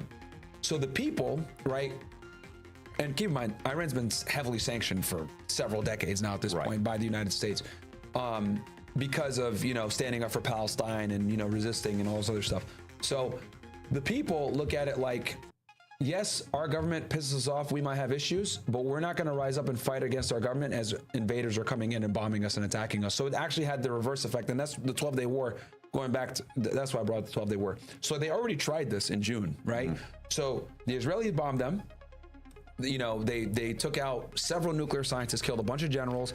They did a sneak attack inside. It was very well done. The Mossad is fantastic. They're very. The Mossad is great. Like I can't even, as much as I'm critical of Israel, one thing I always give them credit for is they have one of the best intelligence services in the world between Unit 8200, Mossad, Shin Bet, their FBI equivalent. Well, and they're able to take that intelligence and actually turn it into like the pager thing, right? Incredible. Right, they're able 10-year operation, dude. Like 10 years, they had bombs and walkie-talkies and pagers. Even with the they took out 80 of their their clerics or whoever. It was basically like their Congress recently, where they were all getting together to determine who was next great leader was going to be, and they bombed the whole. They found out they were all in the you're same talking about place. in this last conflict? Yeah. They killed Ayatollah and 50 of his top 50. They killed Ayatollah and his top 50 guys, essentially. Yeah. And that was all done by hacking into the cameras and realizing they're all going to be at this one location. This is what's happening. Bomb it. Like that's wow. Yeah, they're like and that's years of them hacking and watching. And the Mossad is cutthroat like that because they have to be. They're in a very hostile region. Nobody wants them there. Everyone feels like they stole the land from the Palestinians. The Muslim world doesn't want them there. So they've always been on attack. And their quote literally is, "By deception we create war." That's one of their old quotes. And then now it's like, rise up and kill them first. So that's always been, the way they go. They have the most confirmed assassinations. They've killed nuclear scientists in Iran many times. So this is what they do. But going back to what I was saying, so they tried this already. So the reason why the people aren't going to rise, to answer that, because there's a two-part to this question. So the reason why the people aren't going to rise is because they already tried this back in June during the 12-day war. So as they did this attack and they, completely disoriented Iran, they destroyed their radars, they destroyed their air defense, etc. They did the strikes, they killed all the generals, the nuclear scientists, etc. The Shah gets on the internet and says, "Okay, guys, rise up and take over." Right? Benjamin Netanyahu, rise up and take over. Blah blah blah. Didn't work. It actually the opposite happened. The people took to the streets and they said, "Hit Israel back! Hit Israel back!" They protested, telling the government to hit them back. Because for a very long time, the Iranians have always been very restrained in their retaliations to Israel. They blew up an embassy in Damascus. They've been attacking them, killing scientists, whatever. And Iran's always been extremely reserved in their retaliation because they don't want to draw the United States in, because they know if they hit them too hard, the U.S. can hit them, and they don't want a war with the U.S. So after it was called Operation Rising Lion. It was with the sneak attack. That's what led to the 12-day war. And when Iran retaliated, they retaliated very badly, and they absolutely, destroyed many strategic locations all across Israel. And the reason why you might not know about it is because Israel had a very strict censorship policy at the time for national security purposes, because if the Iranians were able to see on the news the places that were destroyed, they'd be able to fine-tune their missiles to hit it again, or they would know where the interceptors are. So obviously that's a huge, national security risk for them. By the way, I did not know this. I mean, I knew that the reason they decided to stop that war because Israel was getting hit pretty hard, but I didn't know it was to this extent. Like, I did not know that at all. So they really were getting fucked up already just by the 12-day war already. They really were getting fucked. Interesting.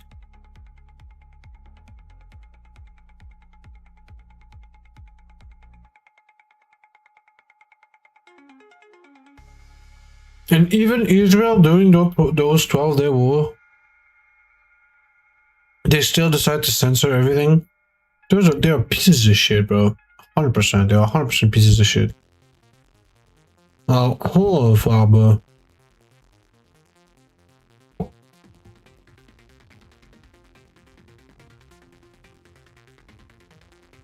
Fuck the Jews. Like seriously, goddamn.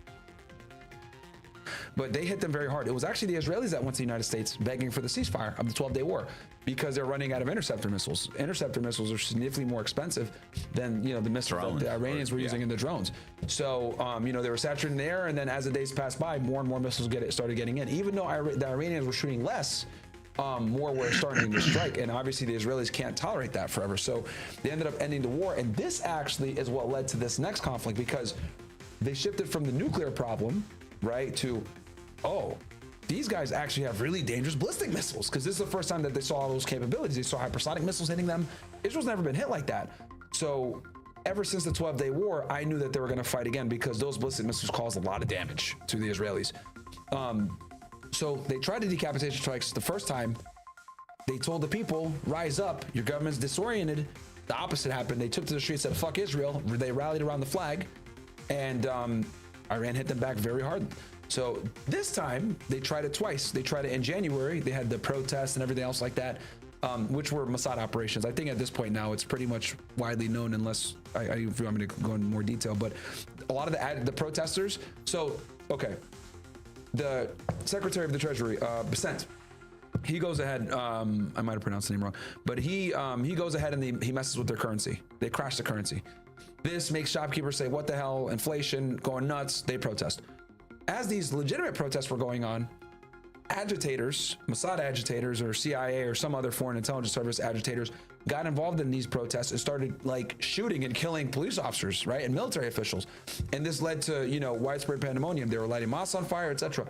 And if you look at Israeli media, they admitted that there were intelligence assets on the ground agitating these protests. Mike Pompeo, the former Secretary of State, was on Twitter, said Mossad walks amongst you. So they put it out there in the public, right? That that's what was going on with these protests.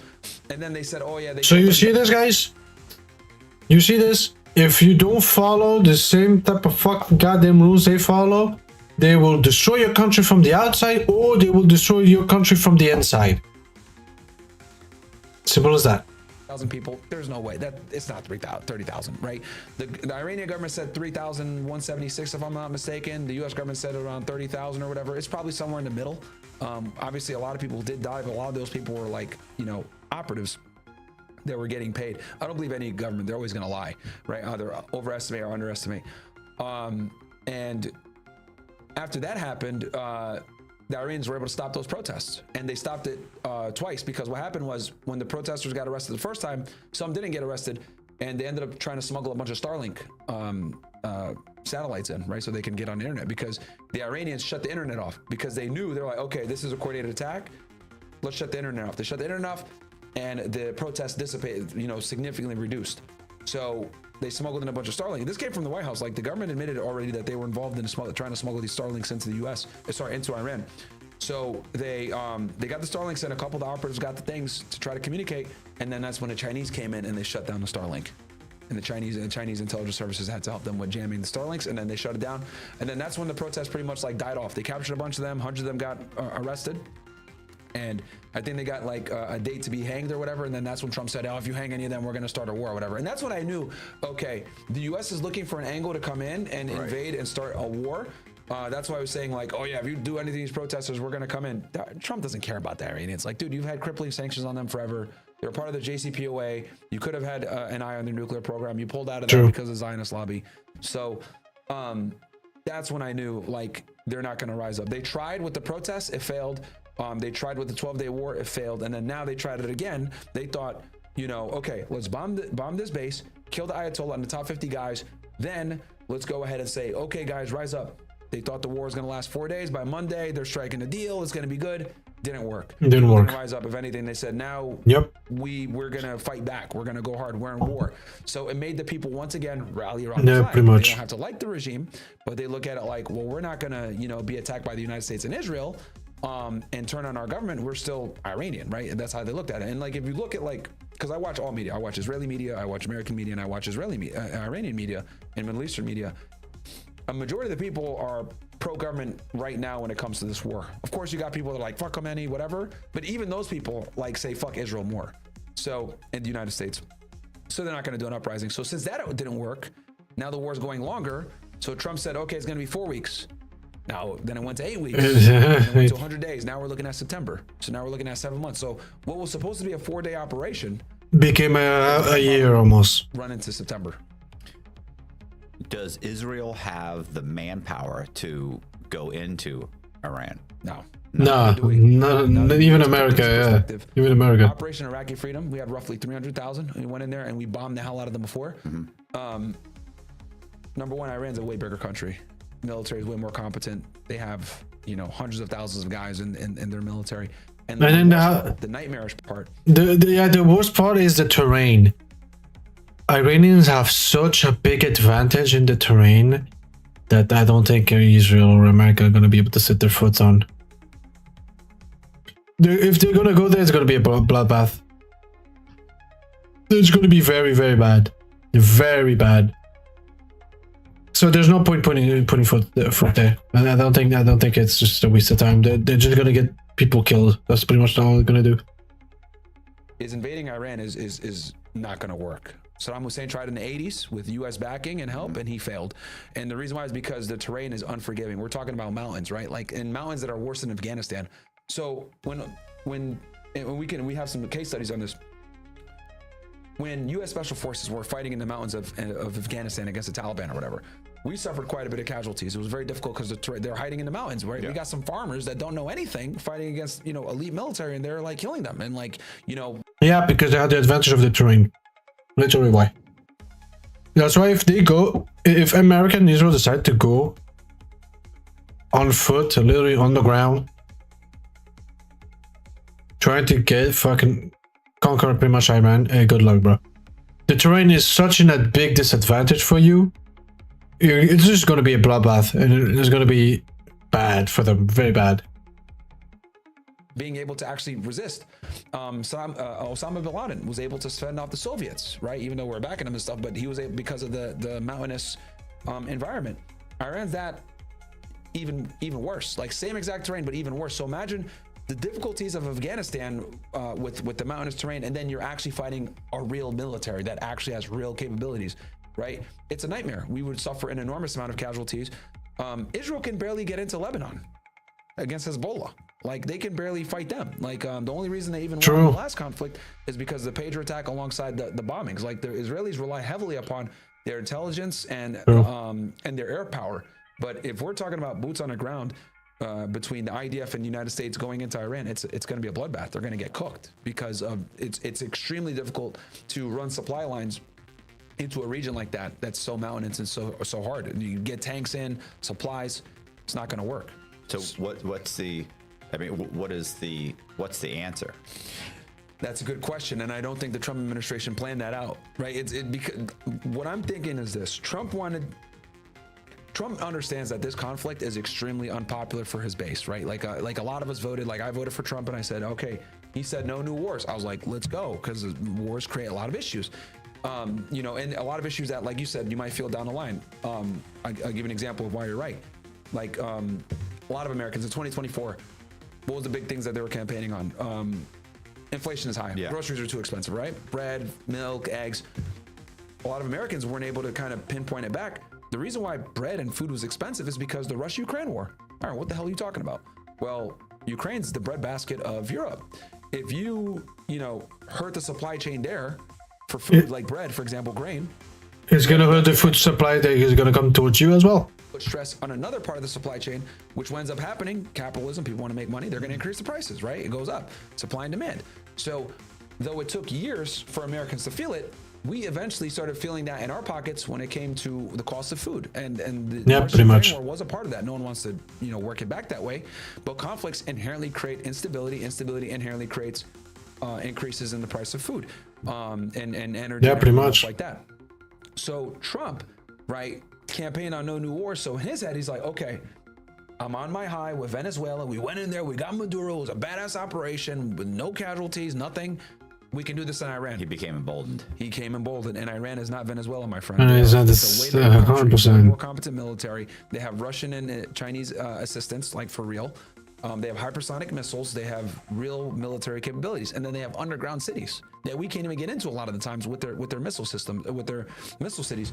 So he thought, okay, if we kill the Ayatollah and his top 50 guys, they're going to rise up. They're going to be like, yes, there's an opening. We can do it. We're going to hit them even harder than when the Israelis did it with the 12-day war. And they're going to surrender and everything. Didn't work. So he's like, okay, well, this sucks. And then he didn't anticipate, and he admitted this when he spoke to, I think, the New York Post. Trump admitted this. He didn't think they were going to attack the Gulf countries so hard. So what Iran did, their strategy is this.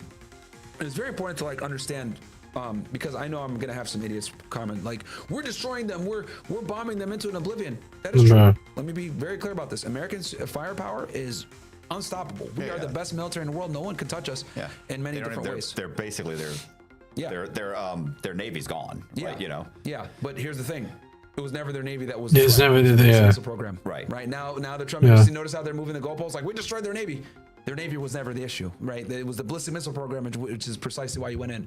And the reason why their ballistic missile program was an issue is because the Israelis found out from the 12-day war that Israel can touch them and they can really hurt them. Right. So the Israelis said, holy crap, we need to stop these guys. And the Israelis told the United States, and Marco Rubio slipped the other day admitting this, the Israelis were going to attack the Iranians no matter what. They were going to attack them no matter what, with or without U.S. assistance. So Marco Rubio said, well, if they're going to attack anyway, we need to be involved, because the Iranians said, if the Israelis attack us, or if the U.S. attacks us, we're going to attack both of you, and we're going to attack the Gulf states, because the Gulf states house a lot of the military bases that are used to attack us. So anyone that was involved in this chain of attacking us is up for it. We're going to create a regional war. So that is why. And that's pretty much what's going on. That's literally what's happening. They said this was going to happen, and instead of preventing that from happening, even though they knew this was going to happen, they still decided to do it anyway. And now a bunch of countries are paying the price because of them. They're creating a bunch of chaos because of their dumb fucking decisions. Thank you, Israel. Thank you, America, bro. Creating problems for everyone for no fucking reason. And everyone knows that you all guys are, honestly, let's be honest, you're the fucking problem. Said, okay, if the Israelis are going to attack anyway, we might as well be involved and, have some type of control in this situation. I want to concede this, that the U.S. is absolutely decimating Iran from a bombing / casualty level, air power superiority, fine. But that's not what the Iranians I was gonna say we bombed and absolutely devastated in Vietnam also. Yep, and Afghanistan. Yeah, and who's in power now? The Taliban. And we had boots on the ground, and you win every single battle, and you still lost the war. Mm-hmm. So and it doesn't always work. And with the Iranians, they've been planning this. They've watched the United States and Israel destroy all of their neighbors. They've seen, they saw Saddam Hussein lose. They saw Gaddafi, whatever, and they saw that the U.S. relies heavily upon air power. So what did they do? Move all their military infrastructure underground, where even bunker busters a lot of the times have a difficult time destroying them. So they've been preparing for this, and they're going to have a war of attrition. They've mastered something called asymmetric warfare, and this is something actually that Qasem Soleimani mastered. This is why Trump killed him in 2020, because he was so dangerous to not just Israel but to the United States and manufacturing asymmetric warfare. And asymmetric warfare is basically, the Iranians understand that we're superior to them militarily and we can't stop that they can't stop us. So what they're doing is, okay, we're going to hurt them in pressure points. We're going to hurt them economically, politically, and make it where and financially, where they can no longer continue the war in this manner. And they're doing this already. What have they done? They've shut down the Strait of Hormuz. Yep. 20 to 30% of the world's oil goes through that little strait. Qatar shut down their natural gas production. Yep. Right? That's creating an enormous strain on Europe now. Right? And now they have to rely on the Russians to get the gas. Well, they have a problem with Russia because Russia, Ukraine, they had them sanctioned. And Europe, Western Europe especially, their entire model of sanctioning Russia for their gas was based upon Qatari gas replacing it. Now they don't have that. The oil coming through, we're talking about $90 a barrel. As the time we're recording this, is about $95 for a barrel of oil. Sorry, did you say something? I was, Always on bed, but I will watch from afar. So okay. Yeah, cool. It's cool. It's cool. No worries. It was like 50 to 60 like last week, so it's up significantly. So people are feeling that at the gas station. I've seen in multiple places now, like California, gas shot up $1 plus overnight. Yeah, That's it's $1, like but $7 goddamn. bucks. Yeah, it's shot up. It's not like that in Florida. Yeah, not Florida, but it's going to catch up to us. And then also, so they shut down Strait of Hormuz. Gas and natural energy is taking a hit there, right? Also, But isn't the United States, aren't we now escorting boats through Hormuz? So Trump said that, but no ship is going to take that up because I was about to say. bombed a few of them and set them on fire, the Iranians, and no captain is going to sail through that because these aren't warship, these are like old freighters, right? That are very sensitive. So like, number one, no one's going to want to insure it, and then number two, no one's going to want to take that risk and lose the cargo because then the captain's on the hook for that, right? And then as far as like a naval escort, like they don't want to be within range of these ballistic missiles from the Iranians because you literally have to, because the Strait of Hormuz, like at the narrowest point, it's about 20 miles. That's well within a ballistic missile range. So like that's an enormous risk. That's why they had to move the armadas back. The destroyer armadas, they had to move them back to not be within striking distance of the ballistic missile. So I don't even know how we would be able to guarantee them across, safe passage across the strait. And then on top of that, they got mines on the seafloor, and the Strait of Hormuz is very shallow. So no ship is going to take that risk, a freighter ship. And right now there's about 200 of them just lined up, anchored down, and there has been none of the ships have been passing by. So energy stagnated. Then, we have the war of attrition with interceptors. The interceptor missiles that we use to shoot down their drones and their ballistic missiles are significantly more expensive than their drones. They're manufactured. And the other crazy part people need to understand is that Iranians manufacture everything in-house. They make all their own drones, all their own weapons. So, and they have many of these factories all across Iran, so they can keep doing it. And these interceptor missiles that we have, we already wasted 25% of them during the 12-day war. This is why Israel needed a ceasefire immediately to try to replenish. And I know Trump made a tweet or a Truth Social post saying that, like, we met with the defense contractors, we're going to quadruple. Even if they quadrupled it, it wouldn't matter. They would never have the amount of interceptors necessary to be able to stop the amount of missiles that these guys have, especially when they make them domestically. And then the third part, over a week, the Iranians have destroyed our capacity to project influence and power in the Gulf, in the Middle East. They destroyed all the bases pretty much in Bahrain, Qatar, the UAE. They've pretty much bombed the hell out of the bases. People had to evacuate. They bombed the embassies. Yeah, pretty much. The worst part, they bombed the radars. We have some very sophisticated radars that I saw that are first lines, of defense. So billion-dollar radars, right? THAAD systems, 30% of them have been destroyed. So, can we maintain spending $1 billion a day and losing our equipment and our foothold in the Gulf? Now, here's the other problem. We're paying for this diplomatically. The Gulf states are like, hold on one second. We had these military bases here. You guys are supposed to protect us, guaranteed protection. But you didn't, for these bases because of you. you. Aren't even doing what you're supposed to do. What the hell? Yep. And they had just invested a bunch of money into the United States. Trump was there in spring negotiating deals. So this is hurting us diplomatically as well. We've already seen Qatari billionaires. True. A big UAE billionaire who's like, responsible for a lot of the infrastructure and the construction. He's like, who are you to get us involved in this war? And the crazy part is, like, the Iranians warned the Gulf, they warned Israel, they warned the United States. If you attack us, we're going to shut down the Strait of Hormuz and we are going to make this a regional war. And they're doing everything that they said they would. And the interceptors are slowing down. The Gulf states are panicking. They're pissed off. They've destroyed our bases all across the region. And the worst part is, here's the reality. We need to do the regime change the way that we want. We're going to need to get boots on the ground. To get boots on the ground. But boots on the ground is going to be bad. It's very bad. Those are going to be fortified by their military. They're going to be able to. It's going to be a bloodbath. Very difficult to do that. We're going to have to get all the way to Tehran, right? Very difficult to do. So I don't think a regime change is going to be done because boots on the ground is just not going to work. So if we don't do a regime change, well, the regime is still in place that bombed the hell out of the Gulf. So the Gulf is going to be in a weird spot. Do we allow the United States to stay in this area and risk getting bombed again and losing all of our infrastructure and our tourism and our Again. safety again after building up? Because the Gulf right now, they're trying to acquiesce to the West. They're trying to, bring tourism. They're trying to bring people there. They want to bring investors. They want to bring expatriates. So are we going to allow the United States to stay here and, lose a lot of the economic benefit that we've had? Or are we going to say, you know what, look, we had great business with you guys before, but we're going to limit your influence in the region with your military bases. You guys, we still work with you diplomatically, but we're not going to let you guys have military bases because it makes us a target. And then then they'll go to the Chinese or the Russians. The Chinese don't get into wars. The Yep. Chinese have sophisticated military, and the True. Chinese get along with the Iranians. So would they just say, sorry guys, we'll work with you diplomatically, but you can't have military bases anymore? So like, one of the biggest things that the United States has with the military is like our ability to project power all across the world. The Iranians have effectively hurt our Destroyed that, yeah. presence in the Middle East. They've bombed our bases, billions of dollars gone, and they've made us look really bad diplomatically to the Gulf states that hosted them there in the first place because we're not doing our job. We can't even protect them.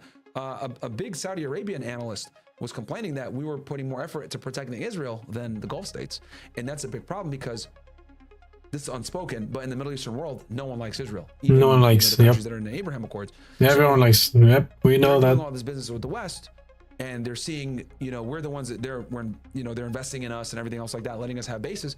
Meanwhile, we're putting all our resources into protecting Israel. That doesn't rub them the right way. So they're like, why the fuck are we even taking all these risks, all these bombs, losing all this infrastructure?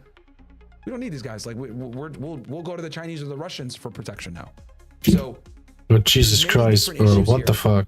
the Russians can do much at this point. True. But the Ukraine war is winding down. But I would say the Chinese. But Okay. but they did make calls to Moscow with the energy, right? Right. And they didn't make so we're just in a very bad place politically, economically, militarily, And financially as well. I don't want more I'd say. soldiers dying. We've already lost 6. And was this war necessary? I don't think so. This war serves zero strategic benefit for the United It makes States. no sense. I've Yeah. debated many Zionists on this. I ask them all the time, give me one benefit the United States gets from this. They can't name anything. It's all strategic benefit for Israel. It's Right. really not for us. So, I just see so many different issues between the Strait of Hormuz being closed down and energy prices shooting up, the loss of diplomacy with the Gulf states, us probably not being able to return to the region, losing billions upon billions of dollars in military infrastructure. For what, dude? Like, it's completely unnecessary. So what's the end game? Where does it end up? Depending on what Trump does, because if you're saying, that like if they don't put boots on the ground, then it becomes some kind of a stalemate, and they sign some kind of a peace agreement, which Iran won't live up to. Well, they already rebuild. I think on like day 3 of the war, whatever. Trump had tried to get Italians. He had tried to kind of go through back channels have the Italians like kind of try to mediate something, and the Iranians said no, we're not negotiating at all. We don't want Yep. to talk to the United States. No negotiation, no nothing, because in their eyes they're looking at this, and this is another important thing too that the American public needs to understand. For us, this was an optional war. For them, this is an existential war. Right. This is do or die for them. For us, it's like like let's beat them up a little bit, show our air power or whatever. For them, it's like no, this is it. Right. So the stakes are way higher for them. This comes back literally to like the Russia-Ukraine conflict, right? The Russians want Ukraine way more than we want to be involved, right? The Iranians want to exist way more than we want to bomb them. So they're not going to give up. And Trump put out this stupid thing of like, unconditional surrender or blah, blah, blah. These guys have survived decades of sanctions, all being bombed already. They're hard. Yeah. They're not going to surrender. They got underground cities. This is what they've been preparing for decades. Ever since Saddam Hussein got put out of power, they learned we need to have underground cities, and we need to be able to maintain a long-term war and just bleed out the United States financially and politically. And then they know that Trump has a midterm this year. They know that this war is very I'm sure unpopular. Yeah, good luck, bro. They're very in tune Yeah. with that. Good luck, So bro. they know the Good longer luck, that they Trump. can make it happen. Good fucking luck winning. Because, hey, after all the fucking bullshit that you've been doing, and the Epstein files and all that shit, hey, good luck, bro. Good fucking luck. And the more that they can like keep the Strait of Hormuz closed, and then Qatar's LNG shut down, the better it is for them. So it's just, I don't see a political off. To answer your question, do I see a political off ramp here? Yeah, but Trump would have to, he has too much of an ego. He would have to like pull out and be like, all right, we mission complete. We killed Ayatollah, blah, blah, blah. But dude, we all know that it was about a regime change. So I just don't see any political off ramp here where Trump would be able to save face for his ego. So like, he's going to have to You know, and this is why, like, they ask him at the White House, him and Hegseth, are boots on the ground still in the question? It's not off the table. Bruh. That's scary for anyone that's in the service. That's scary. They're basically telling you that you're gonna have to even go. if it is off the table, they have to say that as a part of negotiations. They have to make it seem like it's possible. Yeah, it's possible. You know, Yeah. But like the fact that they would even entertain that after Iraq, like seriously, like you know what I mean? Like this is a way more competent military with worse terrain. It's not flat like Iraq was in many places. No, I think that they'd be better off putting more emphasis into Venezuela than doing what they're doing now. Like why not just go, if you're going to go in anywhere, go into Venezuela. It's just a much more controllable environment. It's much closer, costs almost nothing. But it's not about the oil.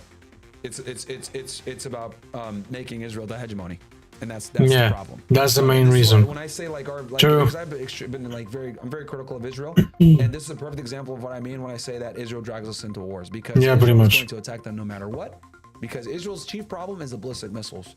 Now, those ballistic missiles can't touch us. So Trump and his administration had to come up with some type of excuse that they can use to justify an invasion, and they use the nuclear weapons. Yeah, I was gonna say it's the weapons of mass destruction and going into Iraq. And this is the crazy part about that. Like anyone that like pays attention, it's like, okay, Trump said back in June, Operation Midnight Hammer was a success, and we pushed them back years. So which one is it? I thought you destroyed their nuclear program. Now we're going back in for their nuclear program. What's going on here? So did you lie then, or are you lying now? Yeah. Right. But they needed to manufacture some type of story to justify this invasion, and they're using a nuclear weapon angle. But the real reason we're Well, going it's in, not really an invasion yet, but yeah, you could say invasion. yeah, sorry, but this attack. But the real reason we're going is because of ballistic missiles. Ballistic That's missiles. the real reason. And the Israelis, definitely, that's the number one reason the Israelis we are going can't in. find them, and we can't pinpoint them because you're saying they're hidden all over the place. Okay. The country's literally I think 4 times the size of Iraq. It's like 3 Californias, all of Western Europe. It's huge. Yeah. And there's hundreds of these missile cities. There's hundreds of these launchers all over the place. Like the country's massive. So, and it's all over the place. So it's like, it's going to be extremely difficult. And then people are saying now, well, we've lowered their ability down to 90% of the missiles are done. Yeah, they're obviously saving. I don't really know that though. And yeah, How do you really know that? Like you don't really know where they all are. How are you really that's sure what they're of that? telling the American public to make them feel better. But but also they're lowering it down because they know that this is going to be a long-term war. And even if you did destroy the launchers, they have missiles that can come out the sand. Dude, like they don't even need launchers for them. So it's like, and these are all over the country. So yeah, I don't know. This is a very bad war. I don't like it. I don't want more American bloodshed. We all saw Iraq. I thought we'd learn from that. Nope, But we you clearly didn't. We clearly Didn't. because Iraq was the same exact thing. The number one guy that was, in Washington, D.C.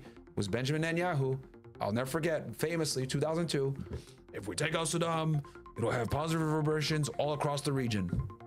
What has it done? It's created more instability. They create chaos for no Iraq is reason. still, a shithole. Iraq is a shithole now. Yep. The Middle East, Yep. change wars just don't work. Like it just doesn't work. And Iran is like one of the worst countries to try it with. We're talking about people that are, super religious.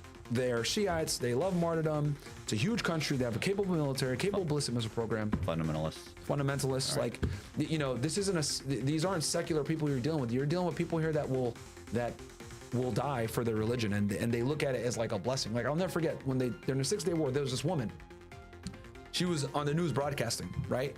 And they bombed the location while she was broadcasting. She gets up and she walks away. Then she comes back, and she's like, "The Zionist regime will never stop us. We will continue to go." And then she goes on another news station and does another broadcast after getting bombed. People are crazy, right? We really want Bro, so you tell me she got bombed. Okay, so she was broadcasting, got bombed, and still said that they would never stop them. And then the same thing happened again in broadcast, and bro, what the fuck? They're crazy, bro. Crazy mentality. Holy shit. to send our sons and daughters over to deal with these people. It's the thing that kills me is like, there's no strategic benefit to this. Why are we doing this? It doesn't benefit us to fight these crazy people. It's not our business. Why does, and dumb it down to me or for anyone listening, why does America care so much? Because of the whole, He's saying to protect Israel. And why? That's what it boils down to. So- just protecting. I think I might react to a bit more of this podcast. I don't pay attention to any No, you're politics. cool. You're cool. I'll give you the politically correct version. The Zionist lobby has a lot of control in America, a lot of power, and a lot of influence, especially within our political structure. If you look at some of the Oh, big donors that sucks. to Donald Trump on his last campaign, one of them was a woman named Miriam Adelson. I really want to say this. Sheldon Adelson, who passed away. Is there like a mention or some shit? Right, casino tycoon. Billions upon billions of dollars, biggest donors in the Republican Party. No, it doesn't She gave show. him like $100 million. It's fine though. It's fine. And you know, look, when people, you know, give you that kind of money, they typically that money comes with, you know, with strings attached. And for her, she's very pro-Israel. She obviously, every pro-Israel Zionist a lot of times understand that Iran is like the big enemy for them. It's the country that's the biggest national security threat for them. So she's going to go ahead and donate money for her political interests and as many others. And they have an enormous amount of influence and power in DC. And that is a big reason why we're seeing, you know, the conflict going on in the Middle East. Because if you were to try to figure out what strategic benefit does it have for the United States, there's virtually none. There's none, pretty a lot much. of strategic benefits for Israel. Lots. I wish I could see that interview actually. But let's go back to Israel. I want to see if there's like, I mean, of course. Oh, he just posted a new video 23 minutes ago. You know what? Fuck it. We're gonna react to it as well. We're gonna react to it. The only people that are promoting and encouraging There's also another thing that I just remembered. There's another interview I should react to. this war are one of let's three continue. people. And magatards, aka boomers. Those are the only three people really promoting this war. Anyone with half a brain understands that this war doesn't benefit America whatsoever. We get zero strategic benefit from this conflict. Oh, and did you guys also hear that now they're talking about anyone that wants to pass the Strait of Hormuz has to pay in Chinese yuan? If the Iranians say, look, you could come through the Strait of Hormuz, but you have to do all your transactions in yuan, guess what that does? That weakens the power of the US dollar. So here's the thing, right? Like, it's easy to sit there and say, oh yeah, you know, we had 6 soldiers die, right, from the KC-135. But what they never show you is that this was actually a real person, right? Rest in peace to Alex Klinner. And this is why I'm anti-war, guys, because we sit here, you know, from the comfort of our own homes, talking about this conflict, talking about this war, and we forget that there's real people on the other side fighting said war. Yep. So my thing is, I look at war as the absolute last resort that is needed from a defensive posture. That is the only time we should be engaging in war in 2026. Okay? It's absolutely to continue to wage war the way that we do for preemptive reasons. For They no were going to reason, attack. pretty much. No, they weren't. No, they not true. weren't. The Iranians were not true, going to bro. attack because they know that if they attack first, they forfeit all leverage. Yeah, pretty Okay. much. And we know that their second strike capability literally ran into their defensive and military strategy. It's the cornerstone of their military strategy, okay? It's literally the backbone of how they do things. So they were not going to attack first. They were not going to attack first. This Never. is a country that has never invaded another country before. Within a lot, since this regime has taken place, this evil regime that they talk about, has never invaded another country. Israel has, though. Israel's waged war against all their enemies, but they're our greatest ally. So again, when I say I am anti-war, I don't like war, it's because I understand that these casualties that they talk about, these KIAs, these are real people with real families, with real people that care and love them, real people that went to your high school, real people that might have went to college with you, real people that might have worked with you, real people that might have been a reserve only and then they got called in to do active duty. That's why. So when I see these idiots on X talking about, yeah, we're trying to find out, yeah, America, yeah, let's go. These people, a lot of the times, haven't served. Or if they Just do, fucking they have ulterior stupid. motives. They don't serve anymore. They want to send their kids to these conflicts, but they're okay with sending yours. They don't have to worry about, am I going to be able to afford gas to go to work today? They're making a bunch of money talking about, yeah, America, yeah, we're destroying them. Woo, making a bunch of money on this shit. And then also, the other thing that's important So is that fucking don't forget stupid. that Donald Trump They could be campaigned on shamed, no new in my wars. opinion. But This you know, is a new war. I don't care what anybody says. This is absolutely a new war. Now, I know that the administration is reluctant to call it a war. This is why Pete Hegseth won't give an answer, says, oh yeah, we're leaving it to the lawyers, etc. But this is a new war. We have casualties. We spent billions upon billions of dollars. And the casualties that we know, I guarantee they're more than that. And we know that something like 150 servicemen were significantly injured. You know what that means? They probably were maimed. That means that they probably had to go ahead and get amputations, or they're not going to come back the same. So when I say the things that I say, and I get brain dead arguing with me on X, the reason why I'm so passionate about this is because 20 years ago, right, when we invaded Iraq, 23 years ago to be exact, I didn't understand the ramifications of war. Okay?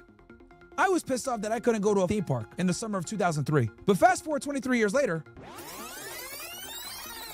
from 2003 to 2026, and I'm a grown man at 36 years old. Now I understand fully that it goes way beyond me not being able to go to a theme park when I was 13 years old. Now I understand that people are really dying. 13-year-olds might not have their dad now. People are not gonna be able to afford their groceries. People are not gonna be able to afford their gas. Meanwhile, we got these warmongering sitting there trying to fool you again. Well, luckily this time around, we have alternative media.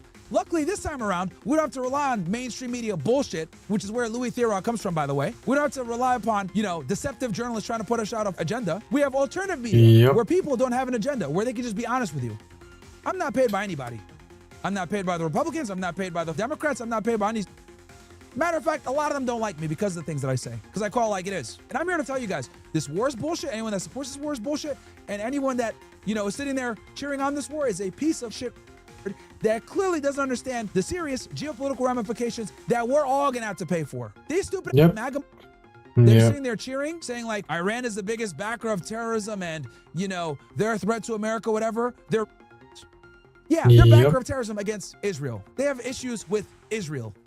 The only reason that we have issues with them is because of Israel. Okay? When are we going to figure out that intervention does not work in the Middle East? It didn't work in Sudan. It didn't work in Libya. It didn't work in Iraq. It's definitely not going to work in Iran. Because they can fight back, unlike all these other countries. Because the Iranians have studied how we wage warfare, and they prepared for it. They built everything underground. Despite Pete Hegseth telling you guys that we've taken out 90% of their ability to fight, that's a lie. That's such a lie, bro. That's a lie. So when I say the things that I say, and people get hurt or get mad at me on Twitter, it's because they know that war against Iran is an indefensible position. And Trump lied to us because he campaigned on not going to war. Because I understand, and smart people understand, that war only benefits a small percentage of people. The oligarchs, the defense contractors, the military-industrial complex. It doesn't benefit real Americans. It really doesn't. We have serious problems at home that we're not dealing with. Yeah, see, we got a part in here. PF Jarek says, Martin gets paid by pro-IRGC. Let's see what this word says. I'm about to roast your dumb, bro, because I love like you. PJ Farouk says, Myron gets paid by pro-IRGC networks. I get paid by pro-IRGC networks for telling the truth about Iran's capabilities. Did I not say that there's going to be a regional war if we attack them? Did I not say that they were going to close down the Strait of Hormuz? I guess Did I not say and call out all the things that are happening right now? I called it back in June. Did I not tell you that all this shit was going to happen and is going to create an economic crisis for the rest of the world? Dumb. So enjoy the Shadow Realm, because you're stupid. Time to send you to the Shadow Realm. Why are people so stupid? I don't understand, bro. The only people that are promoting and encouraging this war are one of three people. And magatards. Jews, retards, and magatards. Those are the only three people really promoting this war. Yep. Anyone with half a brain understands that this war doesn't benefit America whatsoever. We get zero strategic benefit from this conflict. Oh, and did you guys also hear that now they're talking about anyone that wants to pass the Strait of Hormuz has to pay in Chinese yuan? Let me tell you how bad that is. For the idiots in here that don't understand how the world works, let me the dollar, bro. Bro, the value of the dollar is gonna fucking go down. Get fucked. You deserve that. Shouldn't have gone to war, bitch. Get fucked. Go pay your yuan, bitch. Go pay your yuan. I'm gonna explain to you guys something here that a lot of idiots don't want to talk about and why this is a big deal that they want to accept Chinese yuan. So let's go through this. Now, in order for you guys to understand the significance of, boats potentially having to do transactions in Chinese yuan across the Strait of Hormuz, you must understand the concept of the US dollar. Okay, let's go through this. Our hegemony, right, our power across the world is built on 4 foundations, okay? Number 1, reserve currency status. Number 2, the petrodollar. Number 3, SWIFT. And then most importantly, number 4, our military strength. Okay? These are the 4 pillars of American power that make us a world superpower. Okay? And at one point made us the unipolar power, but now it's a multipolar world. So let's go ahead. For the purpose of this conversation, we're going to talk more about the dollar. Okay? Now, back in the 1970s, Nixon cut a very important deal where he basically said, hey, look, Saudi Arabia and these Gulf countries, we want you guys to do your oil transactions in US dollars. In US dollars. Okay? Why? Yep. Because if every country does all their transactions in US dollars, this creates a demand for the US dollar. If there's a demand on the US dollar, basically the US becomes the world's reserve currency. This is what's informally known as the petrodollar. Okay? Now, this went ahead and continued to bleed over into commodities. So all foreign transactions, when countries deal with each other, for the most part, are done in US dollars. Okay? So oil and commodities are typically traded in US dollars. Now, here's the problem with this. many countries realized with the United States having this power, their currency, right, is very strong. When your currency is strong, what does that allow you to do? Well, it allows you to print money ad nauseum with almost no consequence. No consequences. Okay? Kind of Yep. like we do right now. So when you are the world's reserve currency, you can just print money however much you want. Okay? And we don't have to deal with the consequences of inflation. So for example, something like 50% of the world's current money in use, okay, was printed during the COVID era. That's insane. Any other country would have serious inflation issues. But since we're the world's reserve currency, we are able to forego a lot of these consequences that would otherwise come and hit us economically, right? So when countries challenge our ability to be the reserve currency, guess what happens? We destroy those countries. That's exactly why they went to Venezuela. That's exactly why now. I mean, now there's another reason why they're going to get rid of Iran now. Because of the yuan, since they're going to start using the yuan, which is the Chinese currency. So, good luck. Yeah, pretty much. That's pretty much what they do. America is built upon, once again, those 4 pillars that I mentioned. Reserve currency status, petrodollar, U.S. military power, and SWIFT. Now, another way that we punish other countries for not doing what they're supposed to do is we kick them off of SWIFT. This is what we did with the Russians. When Russia invaded Ukraine, one of the first things we did was sanction them and then kick them off of SWIFT. So now we made it very difficult for them to do transactions because the entire world global system, the global financial system, is pretty much run through SWIFT.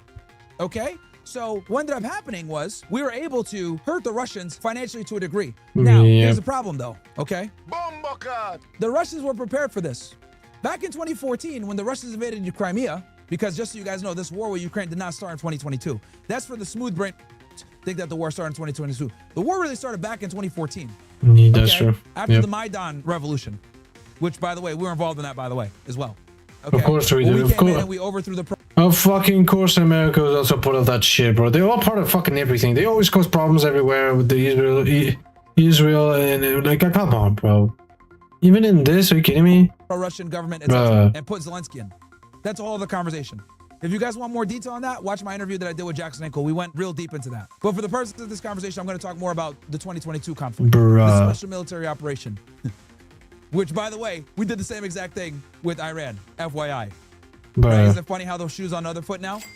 But anyway, back to what I was saying. When Russia invaded Ukraine in 2022, or excuse me, in 2014, we heavily sanctioned them. They had a whole bunch of problems with SWIFT, everything else like that. So when 2022 came, they basically made their country recession-proof and inflation-proof and American hegemony-proof. What do I mean by this? They bought a bunch of gold from the Sudanese. They had Hemeti, literally, in Moscow the day they invaded, bringing over a bunch of gold. They had their financial system prepared for it. They knew they were going to get kicked off SWIFT. They knew that they were going to be sanctioned. So they started making a bunch of different Russian brands that copy American brands. Like, for example, there's no McDonald's in Russia, but they have damn near the same thing. They just got rid of the McDonald's, made it like, you know, McRussell's, and they serve the same shit. No, give fucked America. We just copy paste the same shit, but instead of having your fucking name on it, an American brand, just a Russian brand. Get fucked. Right? And then Russia ended up becoming one of the strongest economies in the world. Okay, they're like in the top 5, top 10 economies in the world, despite the fact that we have them sanctioned. Trump realized this. So the Russians were beating the out of the Ukrainians, even though we're giving them all the support, and they're not really bleeding from the sanctions. If anything, their economy has gone stronger. Stronger, yeah. So he's like, damn, we're putting all this money into a war that we're not even winning. The Russians are becoming stronger. What the f are we doing? So he wanted to cut a deal with Putin because Trump, intelligently enough, respects power. That's one thing about Donald Trump. He respects power. He respects Kim Jong-un and he respects Putin. That's why they laugh at him and they say that he's a dictator lover. Well, Trump is intelligent enough to understand that if they can destroy us, they need to make peace with them. He's smart enough in that regard. Yeah. Right? That's smart. Anyway, why am I telling you all this? I'm telling you all this because that. Russia showed that you can get around the US dollar and you can get around the American trade system of SWIFT, right? The Iranians also found ways to get around the sanctions, basically selling oil on black markets. Honestly, if I have to be honest, I think Europe should start preparing for this type of fucking shit as well. Just in case, because from what I can see, we're not going in a good direction. In my opinion, Europe should actually fucking open their fucking goddamn eyes and actually do the same thing as the Russians are doing. If I like, just be fucking intelligent. I can see Europe being in a shitty fucking position. That's what I can see right now. So Europe, please, like, come on, bro, open your fucking eyes, like, do actually fucking something instead of giving money to random fucking goddamn countries to have nothing to be part of, which pisses me off. So, like, yesterday, I found out that apparently Europe decided to give 500 million for the war that's going on in Iran, and I'm like, why are we giving money for? Our fucking continent is bleeding, and you want to give money away? That's stupid. Well, like, what the fuck do you want? What are you trying to do? That's my question now. It's fucking stupid. It's so fucking retarded. Why don't you fucking use those 500 million and invest in Europe? How about that? Europe is in a fucking shitty position. It's a disgrace here. Why don't you help your own fucking goddamn continent? It's fucking stupid. It just makes no fucking sense. I don't understand. It's like fucking incredible. To help anybody outside of Europe, they don't have a problem. When it comes to their own fucking continent, they say nope. Even if there's no more people able to work or get money to survive, we don't care. Like, bro. That's why I'm saying Europe is cooked, bro. Europe is fucking cooked. Get at a discounted rate to the Chinese, etc. Using the UAE, interestingly enough, to launder illicit funds through their banks that find their way back to Tehran. So the Iranians have been very intelligent and savvy in getting around these sanctions. But let's go ahead and continue on with what we were discussing before with, this war. Oh, and then another thing too, also with the Russian angle that I want to say that's interesting. We sanctioned out of Russia, right? People couldn't go ahead and buy Russian gas and oil. Guess what people are doing now? They're buying Russian gas and oil. Yep, that is facts. Since they cannot get gas and shit from the Middle East, what they're doing? Oh, they're buying Russian gas, huh? It's funny, isn't it? It's very funny, isn't it, huh, guys? It's very fucking funny. How you were sanctioning them to not be able to sell their gas and shit, and now they're pretty much doing it. It's pretty fucking funny. It's very funny. How the world works, bro. How the world fucking works. That's so fucking good. That's so good. That's so fucking good. The whole purpose of the tariffs, etc., so was funny, to kind of bro. weaken our adversaries and punish those that do trade with our enemies or adversaries. And now look, we're giving countries waivers to buy Russian gas and oil. Why? Because 20% of the world's oil is holed up in the Strait of Hormuz, and then 20% of the world's gas is not being made in Qatar. Exactly. There you go. Now let's go back to the Chinese yuan. Right? That's very fucking funny. The conclusion that they end up circling around and coming to, that's very funny. They sanctioned and like that's so funny. Why this is bad? As you guys know, the United States, right? Our power comes from military, SWIFT, and reserve currency status, right? In the petrodollar. That's so funny. Now, if the Iranians say, look, you could come through the Strait of Hormuz, but you have to do all your transactions in yuan, guess what that does? That weakens the power of the US dollar, okay? There you go. Let me tell y'all something that no one wants to admit, but I'm going to tell you guys this shit right now, okay? Because it's very important that you guys understand this. De-dollarization of the world is the United States' biggest fear. I'm going to say that again. It is. De-dollarization of the US. Honestly, if you think about it, it is, because the fact that the de-dollarization is going to end up being the biggest crisis, because if it ends up becoming de-dollarization or de-dollarized, the other components that make you like America a fucking national powerhouse, they're gonna fall with it. They're gonna end up fall with it. So it's funny. It's pretty. It is true. It's pretty true. It makes sense. Is one of the biggest fears of our government. I Why? mean, Because our power stems from our ability to print money with no consequence, and that is predicated on the fact that we are the reserve currency. As long as there is a need. If they end up not having the reserve being that anymore, good luck, bro. Just good luck, because other things could catastrophe. That's not how you say it. What the fuck did I just say right there? It could, the other points that make America a big powerhouse could potentially fall because of the de-dollarization of the dollar. Yeah, it could actually fall. It can be very bad for America. Need for US dollars. So all across the world, we can keep printing money. But if there is not a need for the US dollar, people start using yuan, people start using rubles, BRICS, etc., that's a problem.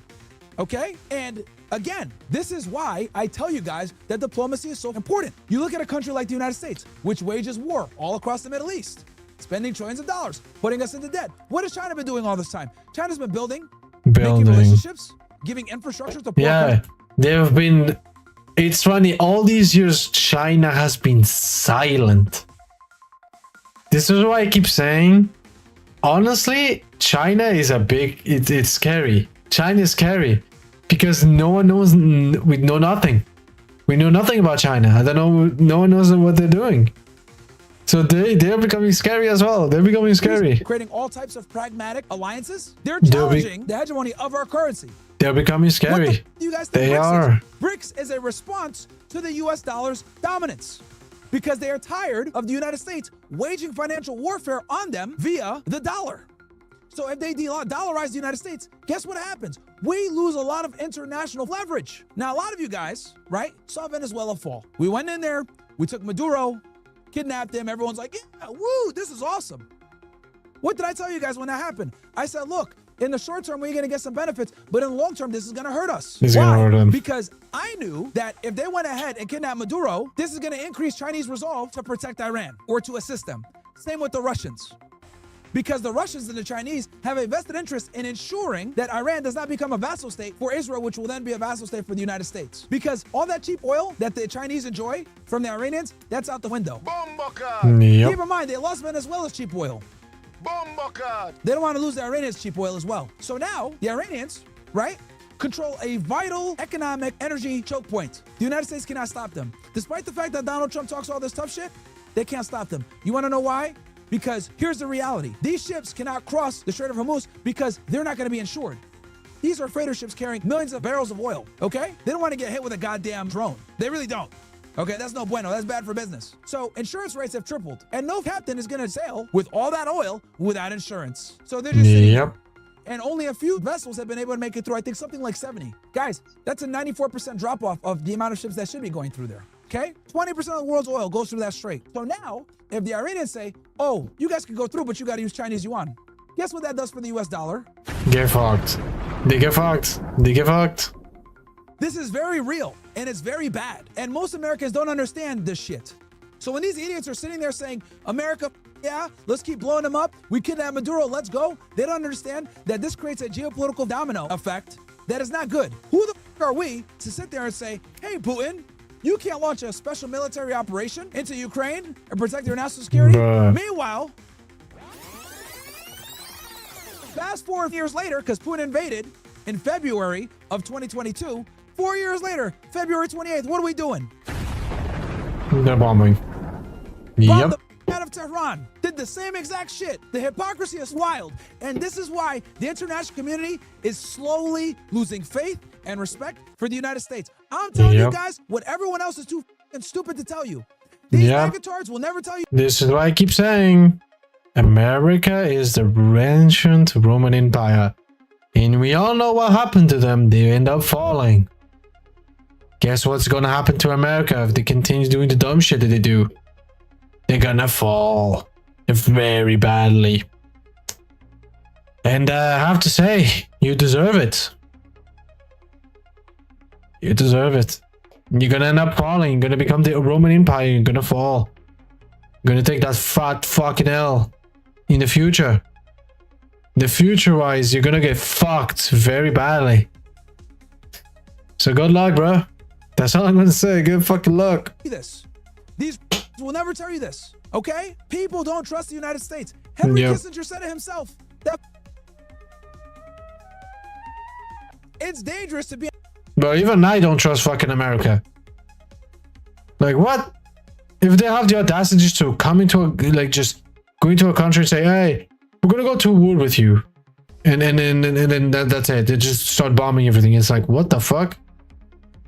Who wants to be with a country like that, bro? An ally of the United States, but it's fatal to be an ally. But of course, there's more than do that. It's dangerous. If you're an ally, it's fatal. So again, I'm telling y'all, bro. I'm telling you guys. This is not good. The fact that the Iranians have shut down the Strait of Hormuz and we can't stop them, because again, none of these ships want to sail without insurance. All they have to do is create the implication that they can't get through? Also, like I predicted, the Iranians have put mines all across the seafloor. Yeah, good luck. Yeah, good luck, bro. Yeah, good luck. But yeah, they're like America is, bro, they're fucked. They're fucked. America's fucked. Israel, I mean, it's legit. Israel is legit the only one actually pretty much winning. I was gonna have a live stream, you know.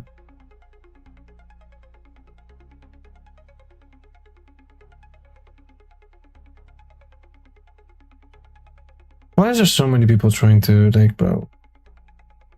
Stop. Please stop. Like, the thing is this. These people that come... Now I'm gonna talk about these fucking people that keep saying, hey, dude, do you want me to help you reach this amount of fucking numbers?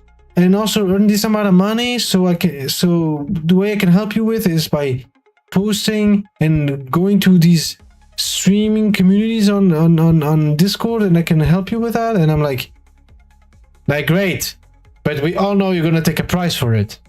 We all fucking know. And then I'm gonna say, hey, can you do it for free? Can you do a free one? And you're gonna say, oh, but the free come with bots. So at the end, so what you're doing is you're using bots. You're pretty much saying that you're using bots, but if I pay, you're gonna use bots that are gonna be a lot harder to be able to detect. That's pretty much what you're saying. So why would I waste my time, effort, and finances? No, like why would I just waste it? Just for no reason. Bruh. I think I'm gonna react to one more thing, and then I'm probably gonna call it quits. I guess since this happened 2 days ago, so there was a fight with Gypsy, if you guys don't know who he is. It's pretty much, bro, he's a people. He's for the people, let's be honest here. He's for the fucking people. Someone that understands that the Jews are actually very bad. They actually create problems with everybody. He's pretty much another brother. They end up going to a fight and stuff like that. And not just that. On that stream they talk about as well to the fact that maybe Benjamin Netanyahu might be dead, because apparently in one of his videos where he talks to the public is AI, so there might be a possibility of the death of Benjamin Netanyahu, but instead of Israel explicitly explaining and publishing that he's deceased or not, they decide not to. So I'm gonna react to this for you guys, of course. Does he start here or okay? He starts here. Okay, he talks here. It talks chats. Myron fires back at. Okay, we're gonna start from here because it's starting to the chats before. So I want you guys to. I want you guys to see like pretty much everything. No, we don't want to see the chat. No, thank you. Thank you, YouTube. No, thank you. The Chris Williamson stream? I could. We ratioed him on his own thing. He probably won't want to have me on. By the way, again, don't forget to subscribe to his channel. He's someone that actually gives valuable and good information. He tells you, he goes through everything. He legit goes through every fucking point possible. And if you don't understand one thing, he will gladly give you another explanation for you to understand. And not just that, he connects so many points that at the end it ends up making so much sense. So he's very, very, very good when it comes to inform people. So yeah, he's a good G. He's legit one of the good ones. He's not scared of the consequences of saying the truth. So this is someone you guys can actually say, you know what, bro, holy shit, you informed me with a lot of good fucking information. Even though you're taking big hits financially because of YouTube and the Jews and all that shit. Like legit, bro, guys. This guy, when it comes to information, he's holy fuck one of the best. He's very good. He tells the truth no matter the fucking consequences. So yeah, go subscribe to his channel, or go follow him on Kick or Rumble or any other platform that he streams on. Because again, this guy is He's a top. He's a G, bro. He's a fucking G. Now after that, we fucking bombarded his shit. But we could go through it if you guys want me to. For those of you that don't know, Chris Williamson, he has a podcast. He has a big channel, 4.5 million. But his views are not really good. His views suck. Which tells me something. The fact that his views are so low right now tells me that people are just tired of the bullshit. I mean, you look at this channel. This channel has what? 4.16 million. He dropped this interview with Louis 2 days ago, and it has barely 93K views. That's pathetic on a channel that has 4.16 million. And then if you click on this thing, it has, oh my God, almost as much dislikes as likes. Oh, Jesus Christ. Goddamn. Right? And then I commented here, this is starting to get ridiculous, blah, blah. We just start, 632 likes. You know what I mean? So it's like, dude, this guy, Chris Williamson, has brought every, wokey, libtard psychologist on, but refuses to bring like me, Rolo. He refuses to bring anyone from the manosphere, so to speak. He brought Andrew Tate on, but shelved the interview because he was scared of backlash. Backlash, He bruh. literally did a multi-hour interview with Andrew Tate, shelved the interview because of fear of backlash, and he was pro-COVID, which is comedy. So, what can you expect? And the thing that kills me is I've met Chris Williamson in person multiple times. Actually once, excuse me. I met him in person once, but we've spoken before multiple times. And the fact that he brings on like losers like Sadia Khan, Louis Theroux, and other people from the psychology sphere that just constantly bash me and talk shit about me, and Rolo and others, is extremely annoying. And people are tired. It's like, I would argue now at this point, it's like on purpose. People are fucking it's tired. on purpose now at this point. Because he brings these idiots on, they bash us, he just lets it happen with no pushback, and then we can't even come on and give our counterpoints to them. Because let me be honest with you guys, the entire psychology industry is fucking cucked. It's cocked, yeah, 100%. Yeah, that's true. It's run by fucking women, chat, okay? Yeah, Psychology in America, pretty much. right? The entire industry. I won't even say in America. I would say pretty much. If I had to suggest, I would say half of the world, pretty much. Even here in fucking Europe is pretty much the same fucking shit. In of itself is run by fucking women. That's We're true. about 5 years behind Canada. And if you guys don't believe me, look at what they did to Jordan Peterson when he was a professor up in Canada. They try to make him use pronouns, etc. Right? Now America's quickly catching up. America's pretty much caught up to Canada. Canada was about 5 to 6 years ahead of us with the woke virus. So Chris Williamson understands this. He knows this. So what he's doing is he's hedging himself, and he only interviews politically correct psychologists from that field, lets them bash us with no pushback so he can continue to get these interviews so he can stay an academic. Does that make sense, chat? Because once you cross the abyss and talk to people like me, etc., now those people that are academics are going to be scared to come on your show. They'll refuse to come on your show. Even though I would get more views than Louis, 100%. If he brought me on his show, he'd have 100,000 within a couple of hours. Within a couple of hours, he'd have 100,000. But it's not just about views for him. It's also about like maintaining that link with the It's the image. community, The image within is important psychology, for him. which is run by women. And since the academia, when it comes to psychology, is run by women, he understands that he does not want to lose that connection. And that's what it is. It's the truth. The truth and Psychology nothing in but the truth. America Oh yeah, is fuck. run by feminine I did forget. I know that. I mean, at this point, to fuck women it. nowadays. Again, what's important in us to be able to see him when he has this scene, but his information that he's giving out, that's what's important. And it's fucking sad. I forgot to change It's my fucking fucking scene. sad. It's fine though. It's And fine. these women are not as smart as It you guys is think what that it they are. is. A lot of them are retarded. If you don't believe me, watch my University of Florida debate. By the way, that is true, bro. They're so stupid. And I say that for myself. I've tried to argue with so many people and have like normal social discussions. Like we have an argument, like legit, we have a point, a subject, and they're so fucking stupid. Instead of actually giving you real information saying, hey, this is right or this is wrong, and then here's the explanation. And I try to give my point and have a little discussion here to see who's right and who's wrong. And then at the end, coming to a conclusion. They can't even do that, bro. They just lose immediately their patience. They immediately go to their emotional side and it's pretty much chaos for them. It's fucking wild. Like even on for myself in my own past experience, I know this. Like, bro, like, holy shit, it's no point of arguing with a woman because a woman will never actually argue correctly like it's supposed to, like a normal conversation. They will never do it. Which is stupid, because you learn in school and through your life that you need to have normal conversations, not freak the fuck out, not lose control, not using bad words or any insults. Actually have a normal conversation as a social people. They can't even fucking do that. They get pissed, they get emotional, they insult people, and then bro, they just shame themselves in public. And like, it's just funny. But yeah. Where I debated a fucking, I don't know if she was a TA True. or a professor. But that is America, that is American academics now. Higher education. It's a fucking joke. It's a joke, yeah. And Chris Williamson would rather preserve that than bring in others that dissent to that bullshit. You know? Also, he's British as well. And England is cucked. So that's another reason too why he's terrified.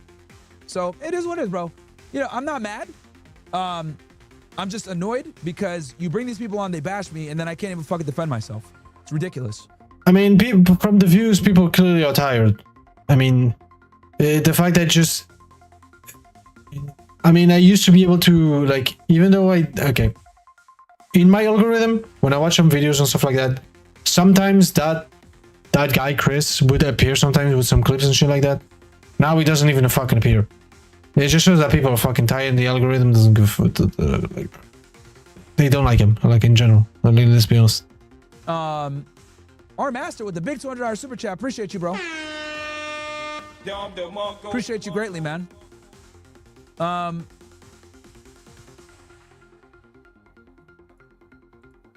Jason Carr says, Myron, we love your vlogs. They're so good. It's nice to see you from a different perspective. Yeah, shout out to Brett. He's slow as fuck with getting them out. He's like a black person when it comes to getting it out. But when they come out, they're good. Which if you guys are wondering, yes, I have a vlog. I dropped a vlog on our South Carolina trip.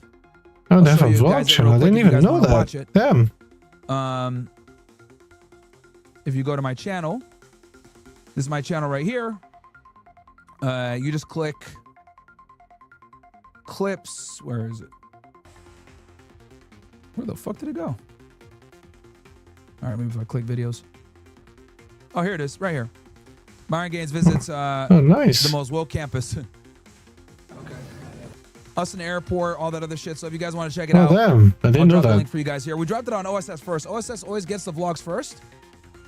But yeah, if you guys want to check it out, please go ahead and check it out. I didn't know that. I didn't know they did a vlog, actually. I didn't We did know an that. early live check here.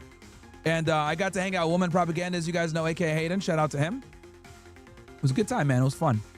So Nice. we do it all, baby. We do vlogs, we do all that shit. I forget that I be doing vlogs. But yeah.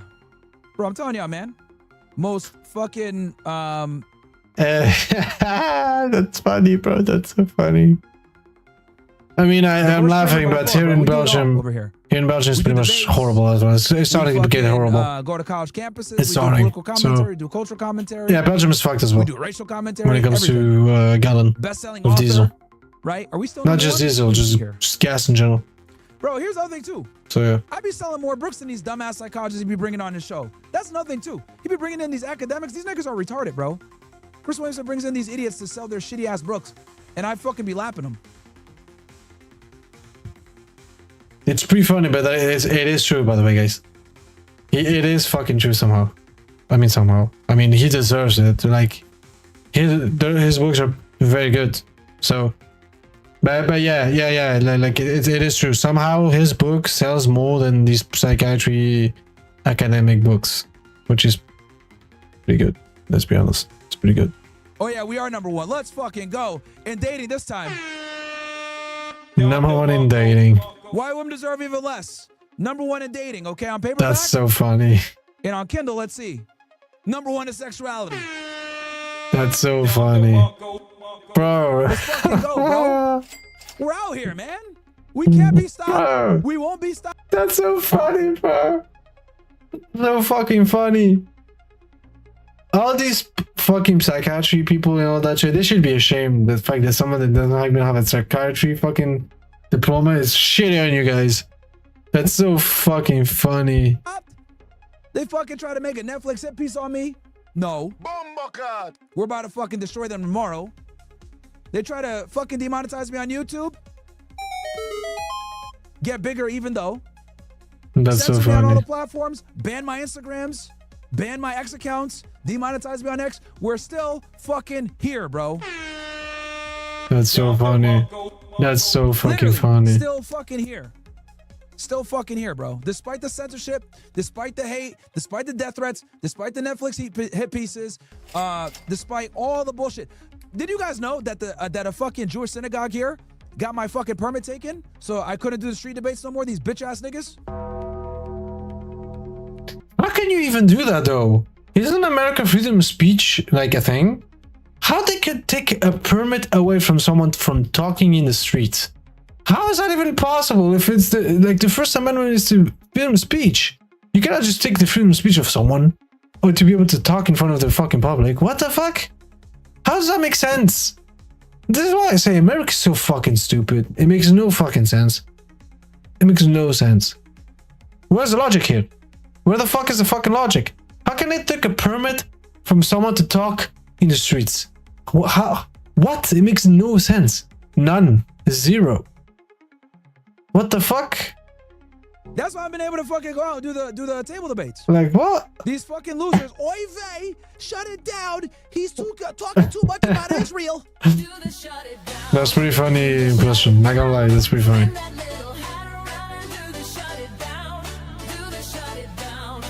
Do the shut it down. Yeah, I don't know if I told y'all that. Remember I do the debates on the corner over there? Yo, I would embarrass the fuck out of these niggas, bro. Look at this shit. Here, let me show you guys. One of my most viral videos.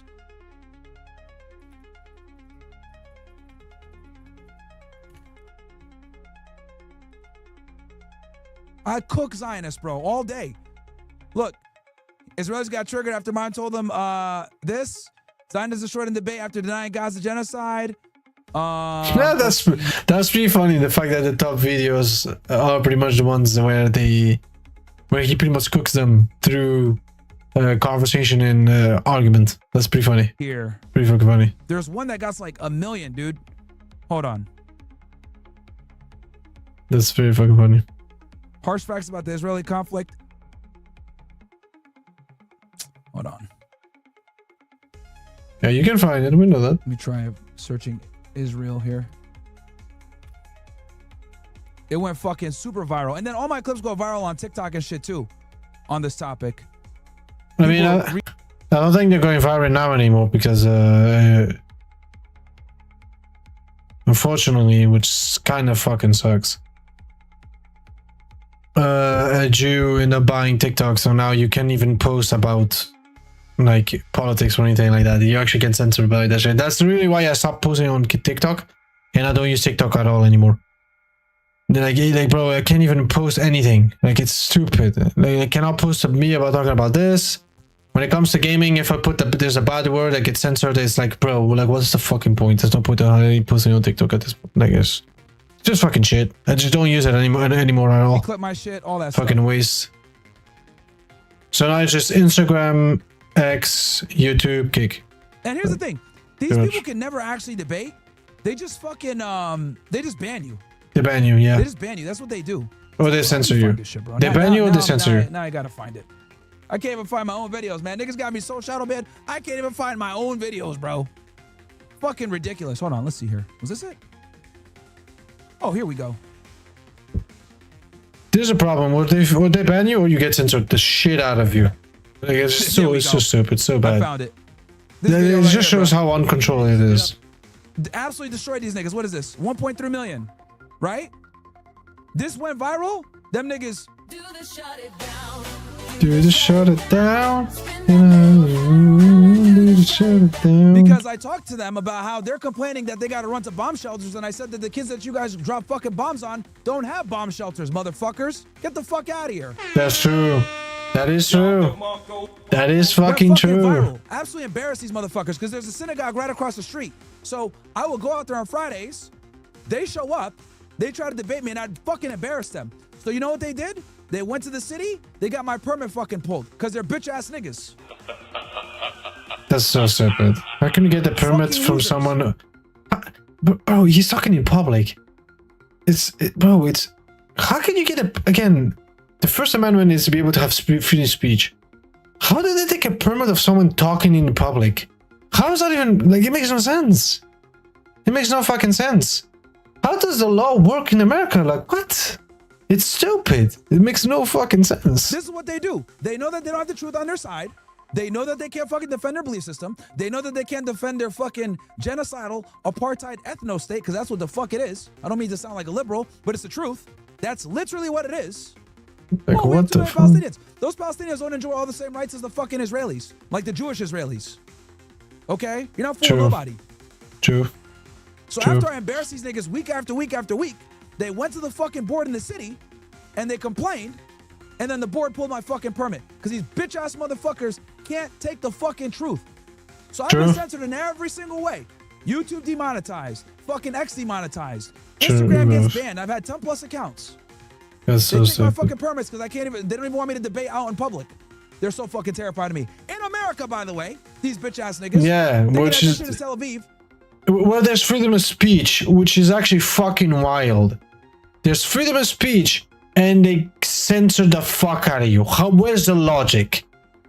The law is in the side of the people to be able to just say whatever the fuck you want, and you still get censored. Do you see how it makes no fucking sense, guys? This is why I keep saying America's fucking cooked. The fact you can't even say whatever you want, even though in the law it says you can say whatever the fuck you want, it just shows that that America's cooked, bro. It's cooked. Right? I'm barred from going on podcasts and interviews. Piers Morgan is terrified to have me back on. Right?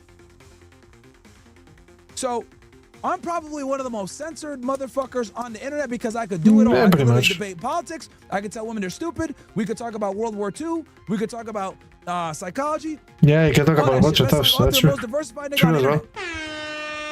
That is true. That's true And as a well. best-selling author. Why Women Deserve Even Less. Book is out right now in stores. Go ahead and get it, guys. It's on Kindle if you guys want. Only $9.11 for obvious reasons. Okay.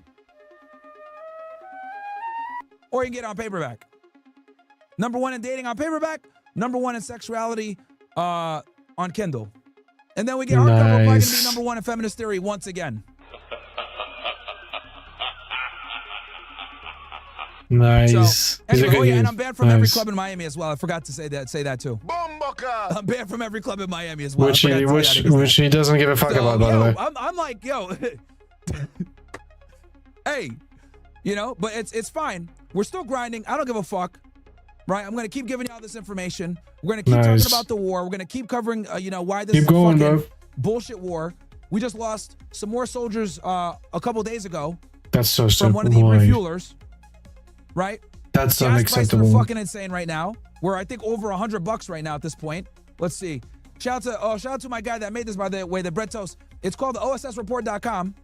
Okay, if you guys want That's to go ahead pretty and good. get some info, we made this. Somebody from the OSS made this. We go That's hard in the paint. sick. This is your one-stop shop for the war. If you guys want to get They data. made a site to show you information about the oil, gas, energy, and shit. Holy, that's sick. That's Here you sick. guys go. That's And fucking I got a sick. fucking strong ass community of 15,000 plus strong, around 7,000 real supporters. Holy So yeah, this shit, is the bro. OSS report. We got everything in here. So we go to oil and energy. Look at this. So we got Brent sitting at pretty much almost Holy shit, bro! It's at $100, pretty much $100, bro. Good luck. $100 a barrel. God And then, damn. excuse me. WTI sitting at almost $100 a barrel, and then we got obviously Brent, which is like the world scale, sitting at $103 right now. a barrel, Holy which is shit, fucking ridiculous, by the way. $100. That's not good. ridiculous. That's so bad. Okay. And he's That's updated so the fucking website a bad. bit. So shout out to him. That's so And bad. yeah, we will watch the Brand Risk fight at like 8 o'clock. We will. I'll turn it on for a little bit and see what we'll watch Gypsy Crusader fight that guy. But it is what it is, bro. Like this is what it is. And I don't say this to like complain and cry or whatever, but like I'm telling you guys this to let you guys know that there's a fucking brigade, there's an agenda to hold back the truth. That's the point I'm True. trying to make.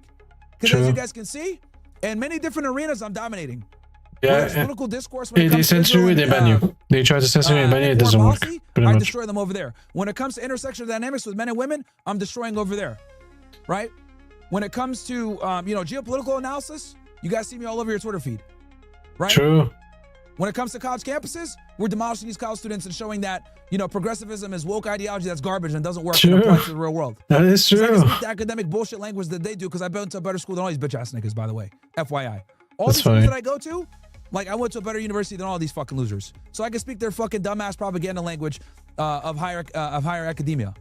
Right? I went to Northeastern. So I came from Boston. I went to college in Boston. I'm from New England. You know, I can speak that stupid fucking double speak that they have in these college campuses nowadays. No problem. That's why I'm a fucking danger for these losers. And they can't get me because the thing is I will say shit like, blacks are fucking criminals. A lot of them are. Whoa.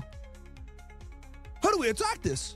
Yeah, I know. I'm dark skinned too, and I'm Arab and I'm Muslim. But I'll say like, I'll call it like it is.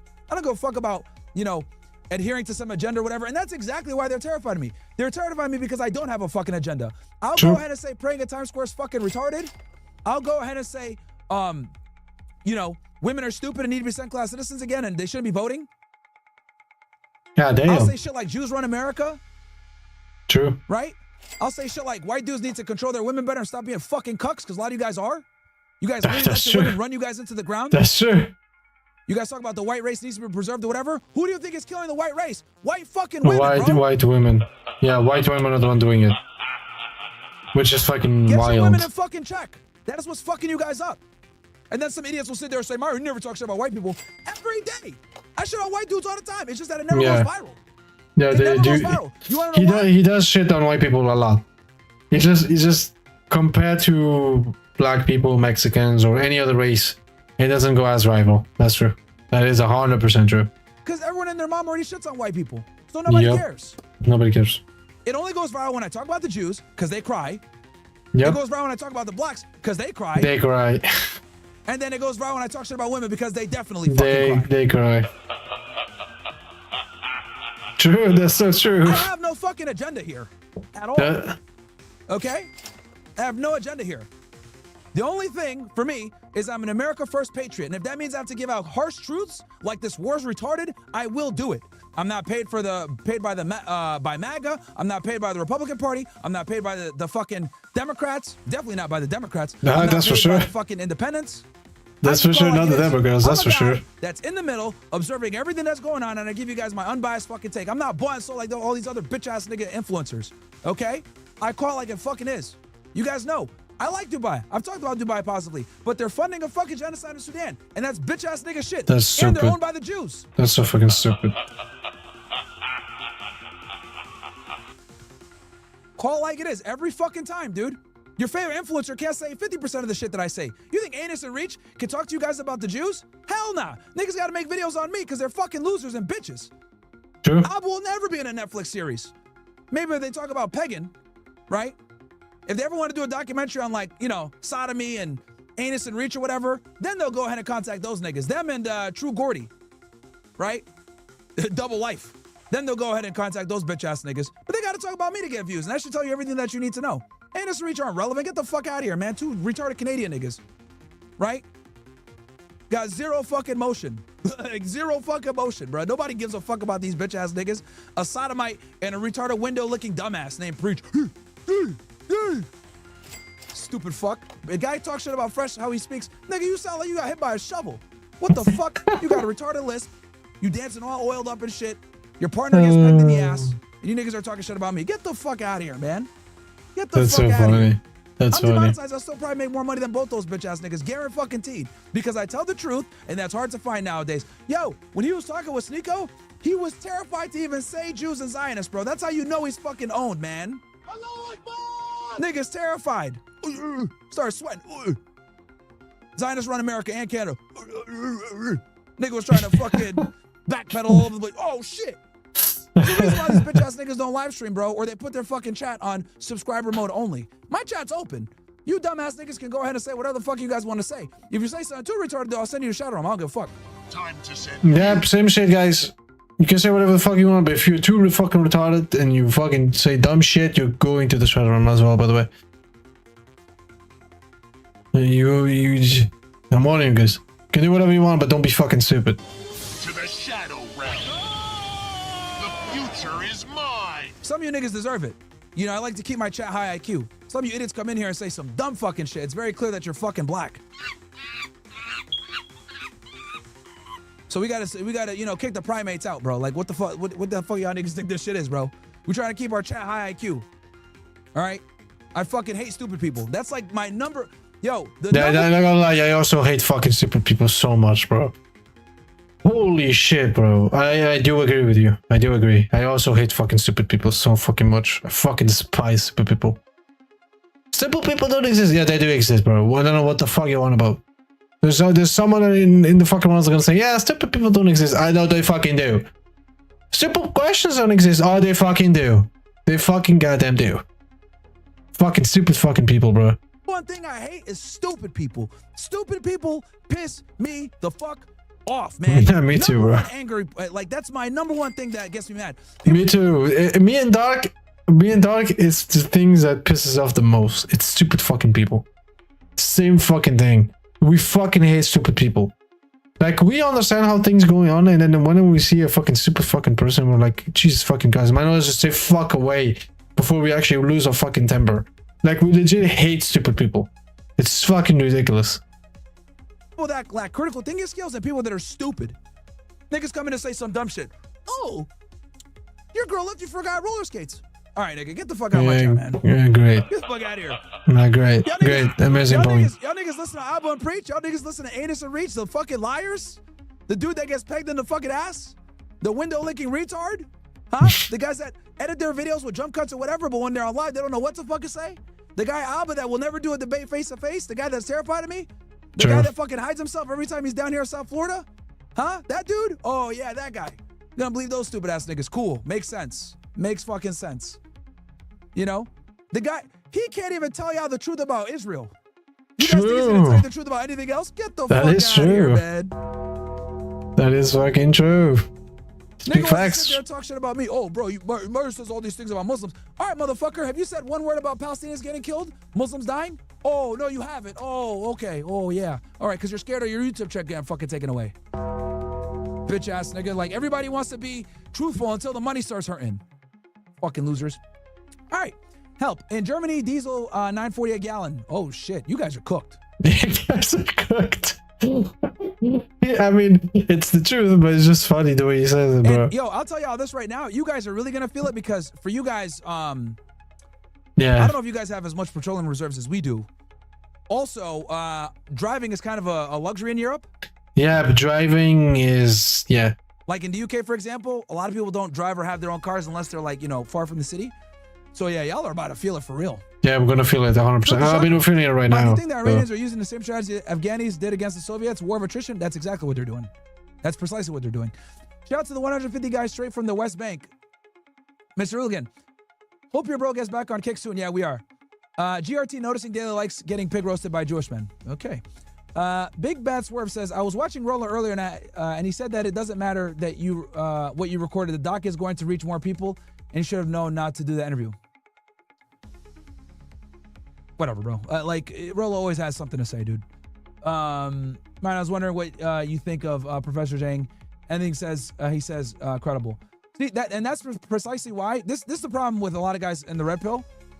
This is exactly why I don't just talk about women and red pill shit all day. I talk about other stuff. You know what I mean? I mean, it makes sense. It's on you as a creator to get as much reach as possible and be diversified and be able to reach your audience. Now, am I going to reach the same level of people as Netflix? Of course not. There's going to be normies watching that shit, whatever. But I'll tell you this, we're definitely going to hit a lot of them. A good portion of people that watch this shit are going to obviously know that it's obviously deceptively edited, whatever. You guys got to understand that an enormous amount of people. That's why I play different games every day. And I stream on every different game, like each day. That's literally why. Because I think it's important not to just play one game all the fucking time. It's fuck. I don't like that. I love playing each day a different game and give you guys a different type of content so I can reach different type of people. I think it makes them, for me, it makes a lot more sense. And I think you guys love the variety of content I give to you guys. So yeah, have lost trust in the mainstream media. I'm gonna say that again for you guys. A lot of people, okay, have lost trust in the mainstream media. And this is proven. Why is it that someone like Patrick Bet-David is getting just as much as, if not more views than CNN? Why is that someone like Candace Owens gets more live viewers than every fucking mainstream show? True. That should tell you something. True.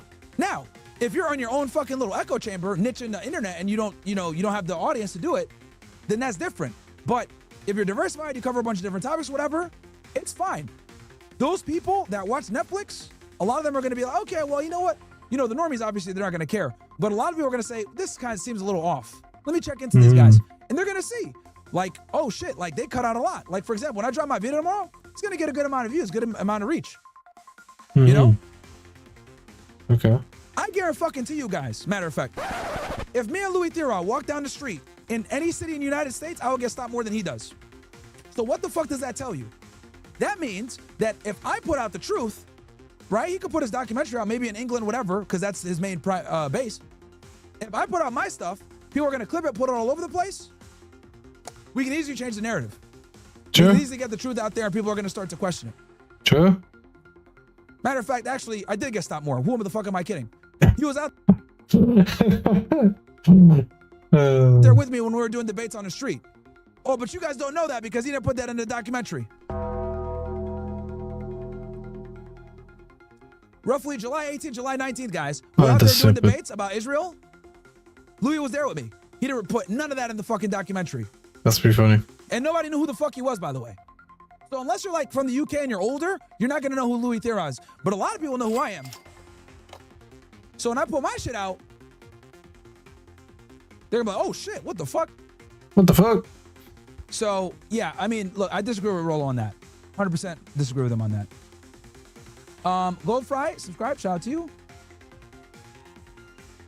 Oh, goddamn. I'm a professional ethical hacker. Did you hear about the Iranian cyber attack on Stryker? Viewers might be interested in knowing the attack vector Iran is leveraging to bleed us out.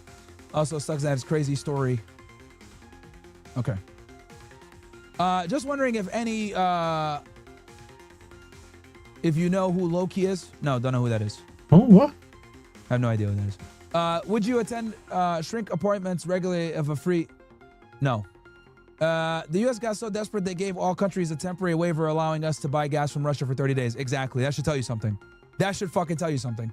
Have you seen the DJ Vlad interview with former Army sniper Nicholas Irving? He talks about how this war is for Israel and how they're taking over the Middle East. Yeah, I mean, and there you go. There's an Army Ranger that lost his friends in Afghanistan, fought in Afghanistan, and he's like, I don't know why the fuck we even went to war. Yeah. You know what I mean? Like, the fact that veterans are saying what I'm... The fact that even veterans are saying that it's a waste of time going to this war, it just proves that, bro, like, that America is pretty clearly doing it for Israel. I'm saying. Margans blesses us again with the most anticipated trilogy since Catcher in the Rye. I hope you read and like my review on Amazon. I own both your masterpieces. Your books. What the fuck are you talking about? Talk about your books. What the fuck books. are you talking about? Whatever. Bro, He's talking about your books, Some bro. niggas are weirdos. I don't even know what the fuck this guy, the going nuclear guy, is talking about. You don't know anything. The fuck are you talking about, dude?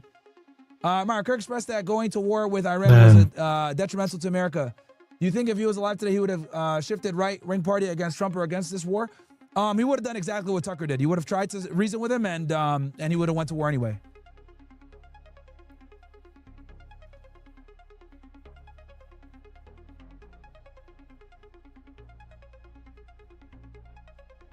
Yeah, this was written very poorly, though. Okay, you like my books, fair, but you wrote that very weird. You wrote that in a very awkward manner. Because I've had weirdos try to come in and say that they own the rights to my books. I'm like, what the fuck are you talking about? So you wrote that very awkwardly, dude. Why do you need a permit for public space debating? Exactly, it's retarded, right? It makes no sense. It makes legit no fucking sense. Where's the logic behind that, bro? Miami bullshit. How shut it down? Spin that little hat, you know it. Reacted assured. Okay, let's see here. Oh, we're about to see if I can afford a red pill. There we fucking go. Action dope dealer, yeah. Enjoy the Action Man's dope dealer. Enjoy the fucking Shadow Realm, bitch. Time to send you to the Shadow Realm. The future Fucking is idiot. mine. Enjoy the Shadow Realm, bro. Myron, thank you for leading us in this fight. Unfortunately, I have a new follower named Get GRT. Notice it is a retarded broke white boy that lets his bitch runs his life because he doesn't have a real job. Okay. Oh boy. Can we get an update on Scott Ritter, Ian Carroll debating Crowder? I mean, I don't know if I didn't hit up Crowder. Did he mention me explicitly though in that video? He didn't mention me at all, bro. If I was trying to outtake Taiwan right now, well, yeah, we took the interceptors from over there.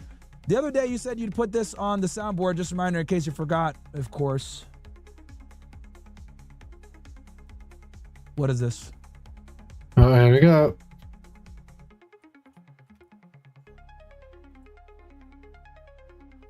Why are you? Oh, the gay sound effect? Okay. Aaron Breener says, my buddy Capone got cheated on with his best friend. All right, guys, I got a lot of chats. We haven't even gotten into the show yet. So, guys, from this point forward on OSS, I'm going to read 5 and up, okay? And then for regular chats, it's going to be 10 and up. I'll read all these chats that came through. The last person is Swift Shifter. He said, can we get an update on Ritter and Ian Carroll? So that is the last chat. From this point, I'm going to read 5 and up on OSS, then 10 and up everywhere else. Okay? But I'll show all the chats on screen, though. But I'm going to only read 5 and up from OSS. My buddy Capone got cheated on with his best friend, and we keep telling him that's because he has 40 living with his parents. Yeah, that he's going to be cooked on that one. Oh, boy. David, California next 9/11 attacks by Mossad. Careful if you got their brother. Interesting. One chess. Mara says he hates 20 people. He also hates fat people. Shout out. Shows a lot of your mentality to have a fat ass belly. OSS Army has custom fat coaching programs available. To not have a fat ass belly like most losers. Apply for OSS custom fitness coaching. Yeah, guys, go check out One Chest. He's our official coach in the OSS, so make sure to go check him out if you're a fat POS. Would you rather marry an Indian or a J? Can't pick both. Neither. GRT says this dumb. Okay, making fun of this guy. Okay, or GRT says this dumb guy in OSS chat is chipping out about your opinion on blacks and says you don't call out whites. Dude, I call out whites all the time. I just did it earlier, but he's a retard. Even if Netflix does a documentary on sodomites and pegging, they still won't call those guys. That's how irrelevant they are. That's actually true. Alba preaches current situation this weekend. Yeah, bro. Like, they're so irrelevant, it's painful. They are so fucking irrelevant. Here all night with your bro because all the snow we're getting in St. Paul, Minnesota. As always, appreciate all the time you put in for all of us. By the way, got you, bro.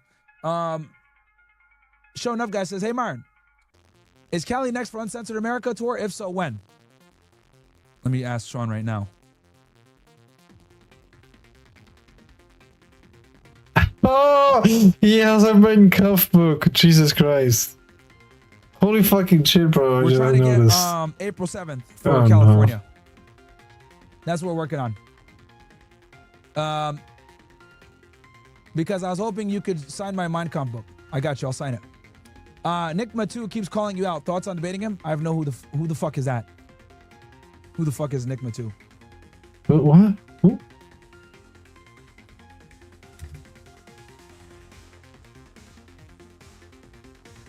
I have no idea who the fuck this guy is. Nick Matu. We don't always have to be on. This guy's a fucking nobody, bro. What the fuck? Who? Okay. Do you think this temporary waiver to buy Russian oil is really just temporary? Or do you think it'll stay? It'll probably last longer than expected. Yeah, Our masters keep it cooking. Joe Eric, Myron, can you please react to this short video? It's about Red Pill. All right, I'll pull it up real quick. Also, another benefit of being the OSS is like you guys send me videos and I react to them, and I only really do it for guys in the OSS. I don't do it for. Bro, we already reacted to this, man. Shouldn't you start dating a? Yeah, we already reacted to this, bro. You're late. Kmart, shut it down. Spin that little hat. Yep. Why do you need a permit for public space debating? I don't know, dude. That's retarded. We talked about this. That makes no sense. Okay, I think we're caught up now. Where's BB? Haven't seen him. I know. Drewski, what's your chat? Pantera with the 20 gifted. Thank you so much. Swift Shifter, Kinetic Edge. Thank you. Jiggy Season. Thank you. Iconic Mystery. Thanks. Okay. Ran risk real quick. Fighting. They already Ross's channel.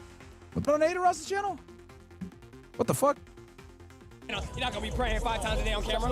No, bro. All right, dude. Anyways, I got drunk the night before. What? Hey, I got a question for you. What? Do you want to apologize to Crip Mac? I already did, bro. I know, but he needs like a further Crip Mac, apology. I'm sorry, bro. I value our friendship. I gave you money in jail for your kids. All right, do you guys think he really has 29K watching? No, I don't believe. Off camera on the phone, bro. I love you. I don't believe it's All right, not very fucking these. good. Let me read some of these. The gifted subs. I really appreciate you, ninjas, bro. I do not believe it's not fucking even. I thought about going, man, but I was like, nah, fuck that. I want to stream with y'all. Piano God, Sheikh Rican, Sekiro Joe, Shaka Rican again, Des again. Should have drove. I guess Clav here too. Oh, is that? Yeah, Clav is there too.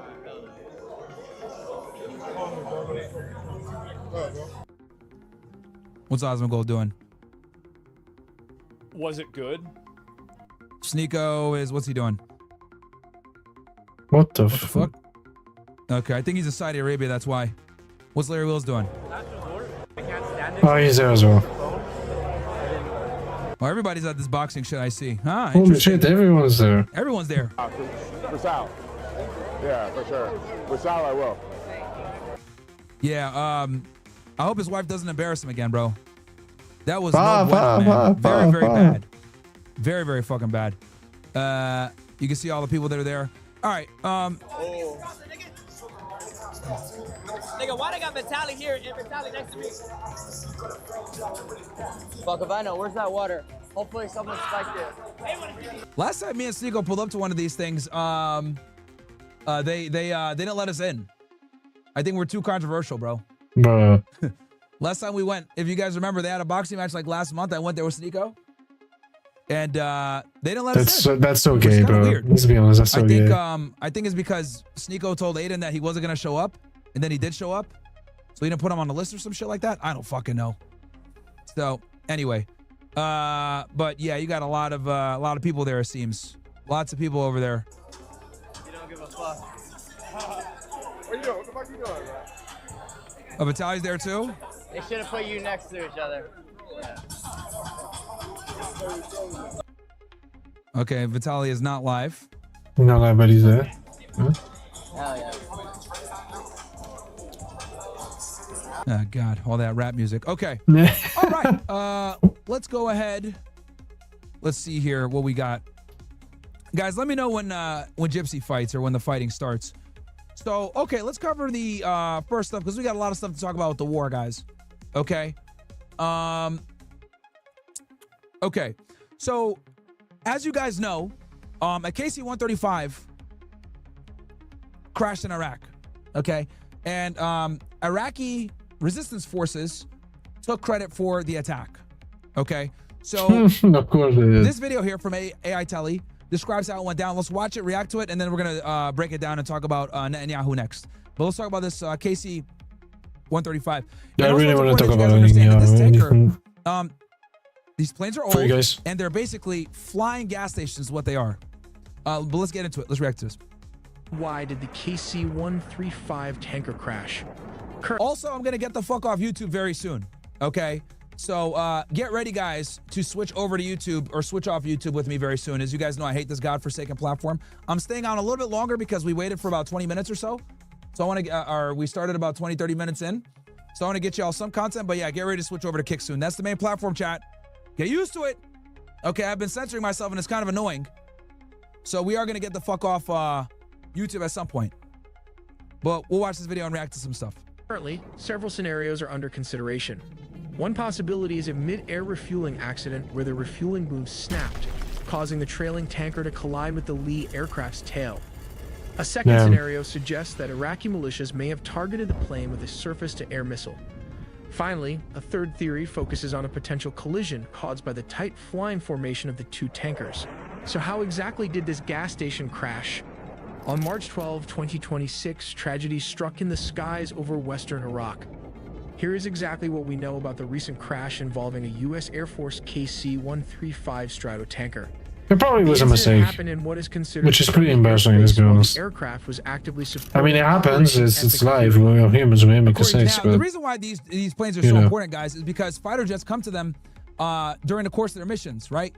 As you guys know, fighter jets obviously are very powerful. They're very fast. They have a lot of stealth technology. This obviously absorbs a lot of resources. Fuel is one of them. So in order for them to, properly carry out these missions, flying over Iran, attacking from Iraq, whatever it may be, these are huge countries, guys. Huge countries. Okay? So you need these KC-130s to basically be always in the air, always deployed to refuel these fighter jets, F-22s, F-35s, etc. CENTCOM and public flight tracking data, this wasn't an enemy shootdown. It was an apparent mid-air collision between two KC-135s operating in tandem. Now, I'll be honest with you guys. The United States has been fairly deceptive with some of the information. with some of the coverage of the conflict. Yeah, They're true. 100% underreporting casualties at this point for obvious reasons, right? Whenever you have wartime casualties, you don't want to actually disclose. They could be the amount of lying people about that are this. killed Yeah, for, they could be lying. Yeah, you know, true. for morale purposes, etc. But I think at this point, it's pretty clear cut that we have way more casualties than we want to admit, right? And I get it. There are strategic reasons why. Shout out to you, Rundown. Appreciate you with the gifted sub. But it's not good. It's not Yeah, good. true. One of the massive tankers went down in the Iraqi desert. The second aircraft immediately declared an in-flight emergency. Flight trackers watched as the surviving jet circled off the coast before finally making a desperate but safe landing at Ben Gurion Airport in Israel. When Of course. photos of the surviving plane emerged, the damage was shocking. A massive chunk of its vertical tail fin was completely sheared off. But how does an accident like this actually happen? When mid-air collisions occur between these 150-ton flying gas stations, it usually comes down to one of three terrifying scenarios. Scenario 1 is passing the gas. To keep strike packages in the fight longer, tankers often transfer fuel to each other. The receiving jet has to fly just feet below the leader's tail. A tiny throttle mistake or a sudden gust of wind can cause the massive jet to surge forward, instantly smashing its cockpit right into the leader's tail. goddamn. The margin of error is basically zero. Normally, a standard KC-135 tanker mission flies with a minimum crew of 3, a pilot, co-pilot, and boom operator. However, officials have reported that at least 6 U.S. service members were aboard the air. The boom operator is the guy that, you know, lowers the boom, basically like boom. the boom arm. Okay. Right? For those of He, you that are he, in the lo- he audio lowers world, the like, they call arm it a boom mic. to It give has it a to big like to a give the big fuel. hole, Okay. and the mic is attached Interesting. to it. The boom is the same exact thing, or like a boom arm, like this thing right here. This is a boom arm, right? That guy operates the actual boom that, you know, attaches to the plane to refuel it. Okay. Very important job. Aircraft. Interesting. The U.S. Central Command wrote at approximately 2 p.m. on March 12, a U.S. refueling aircraft went down in western Iraq. 4 of 6 crew members on board the aircraft have been confirmed deceased as rescue efforts continue. Scenario 2 is when tankers flying in the dark. In combat zones, tankers fly in tight groups to hide from enemy air defenses. They go completely dark. Their radios, no active radar, and lights out. If a pilot gets disoriented during a nighttime turn, they can easily drift off course and fly completely blind right into their wingman and crash right into their tail or clipping off their wings section, thus resulting into a mid-air collision. Scenario 3 involves Iran's ongoing influence through proxies loyal to the regime. There was initial speculation that these forces might have fired a surface-to-air missile, bringing down one of the aircraft. But CENTCOM has officially stated that the crash was not caused by hostile or friendly fire. Given this official statement and the specific damage to the surviving plane's tail fin, all evidence currently points toward a mid-air collision or an accident involving the 2 tankers. The real reason behind all this, it might just be a misinterpretation of data. And speaking of data, once your personal info is out there, expect to be bombarded with spam mails, junk calls, and online breaches. This KC-1... Shout out to Omar with the 10 gifted. Appreciate you. Also, right now as we speak, guys, I am giving members of OSS a special badge on Kick right now. So if you're watching the show, I am literally giving you guys badges as we speak. You guys know I'm always like, you know, it's a one-man show here, but I am running many different things at once. So if you are an OSS member, a paying OSS member, not just a regular OSS member, I am getting a bunch of you guys badges right now as we speak. Right, so feel free to comment either on Kick or on. I'm sorry, man. I appreciate it, comment but in the I really want to see the information. No, with not you. all. If you're paid, I got a badge. I'm sorry, you know. bro. So I always take care of. We're like on the cam. It's I like, really want to see no, the information bot and then Benjamin Netanyahu. OSS putting all those guys. They have some 300s for the gifted. Jake, strike Okay, there you this go. operation. There you go. There you Because go. without them, the operation simply cannot happen.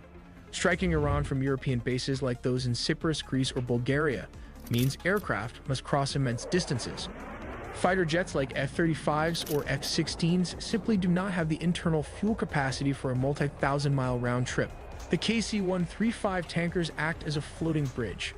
and it's important, guys, that you know this because this obviously influences how you can wage warfare, right? If you know that you're leaving from a European base, right? You know that you're going to need these KCs in the air, KC-135s in the air with you. Now, about a week ago, an Israeli F-35 actually shot down an Iranian jet, okay? The only reason it was able to be shot down is because they did not expect an Israeli jet to be over Iranian airspace the way that it was. And they were able to get into that airspace only because of the KC-135. So the Iranians figured that out and said, okay, if we want to impede their ability to airstrike us and have air superiority or air supremacy, whatever you want to call it, we need to limit and or start attacking the KC-135s. Because these big planes are critical to waging warfare. They rendezvous with the strike packages mid-air to top New off Renaissance, their thanks for the gifted sub, New Renaissance. 8OK as well. Shout out to you. How's the audio? The audio should be good, guys. Are you guys are we still getting issues with audio? Give me ones if the audio is good. Yo, I fucking hate audio trolls. Just so you guys know, because we got a lot of people here. If you troll the audio and it's fine, you will get banned. Okay? That's my first and last warning. First and last fucking warning, bro. If you troll the audio, I will fucking ban you. All right. For the idiot that said that shit in the kick chat, I'll give you one. I'll give you a fucking chance because you didn't know. But everybody's on notice now. If you troll audio and say audio's bad when it's good, I will fucking ban you, bro. allowing them to penetrate Iranian airspace, drop their payloads, and make it back to Europe safely. If you stop the show, hurt the quad of the show to be a fucking troll, and everyone else has to suffer for you being a dumbass, or you having like some shitty Temu headphones that you brought from fucking Canal Street. You know what I mean? Tankers don't fly, the strike jets are grounded. So how does the US Navy factor into this massive geographic shift in strategy? During Operation Epic Fury, Allied bases were denied to American forces, so the flying tankers steps in. If key nations like Qatar and Saudi Arabia deny permission for military action from their soil due to political constraints, the US has to activate its second strategy. This means bypassing the immediate region for staging the attack and instead launching from the perimeter using European bases.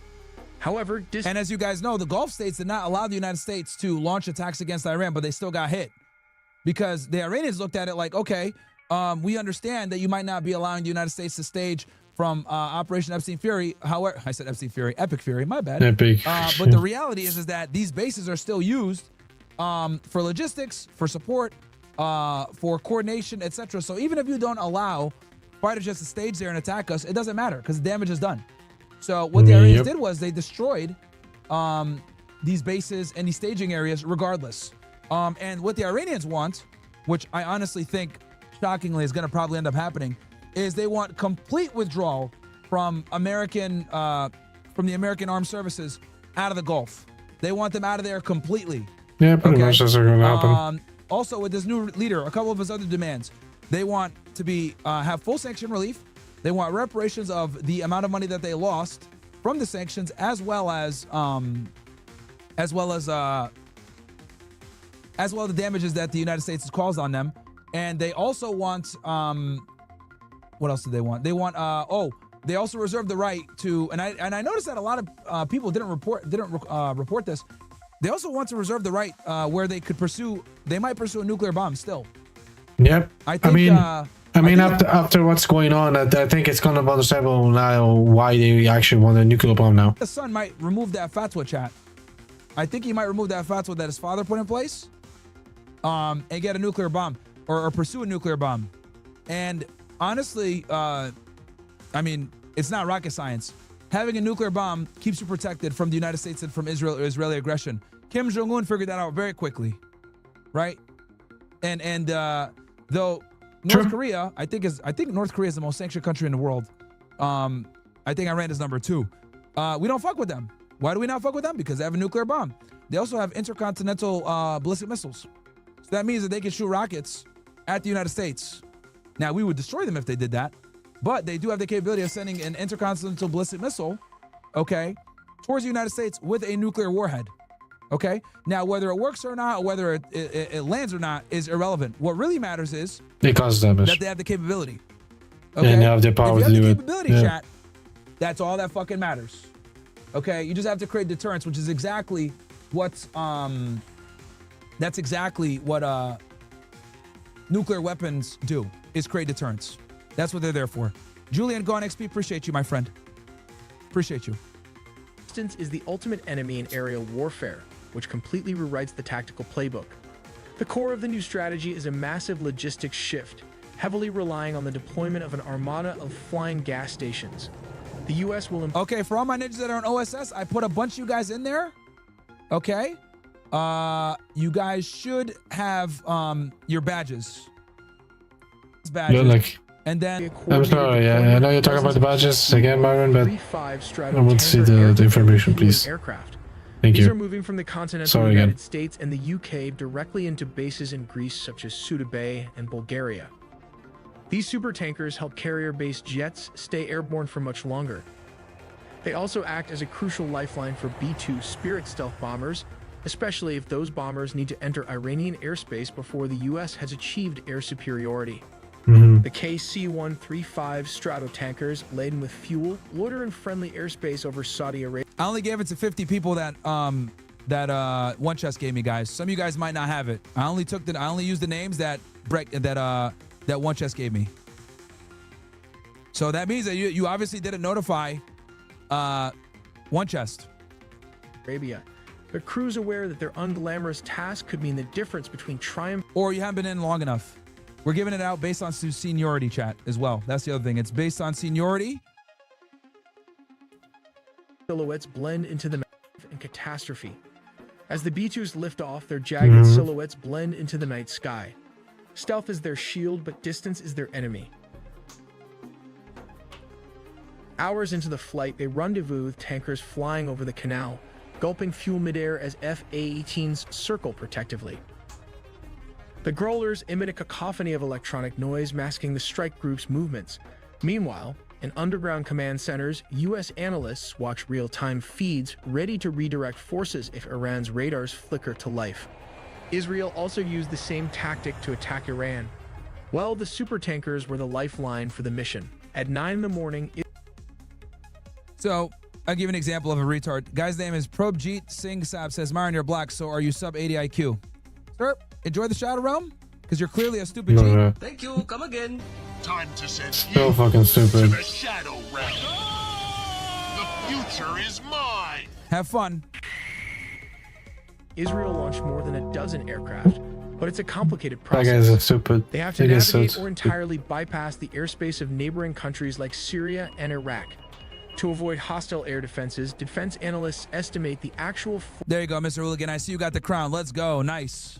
flight distance to reach central Iran is between 930 and 1,240 That's a miles lot. each way. That's a lot. Although these routes may seem straightforward, they involve complex planning, including calculations for air refueling and coordinating attack aircraft to pass through Jordan, Syria, and Iraq.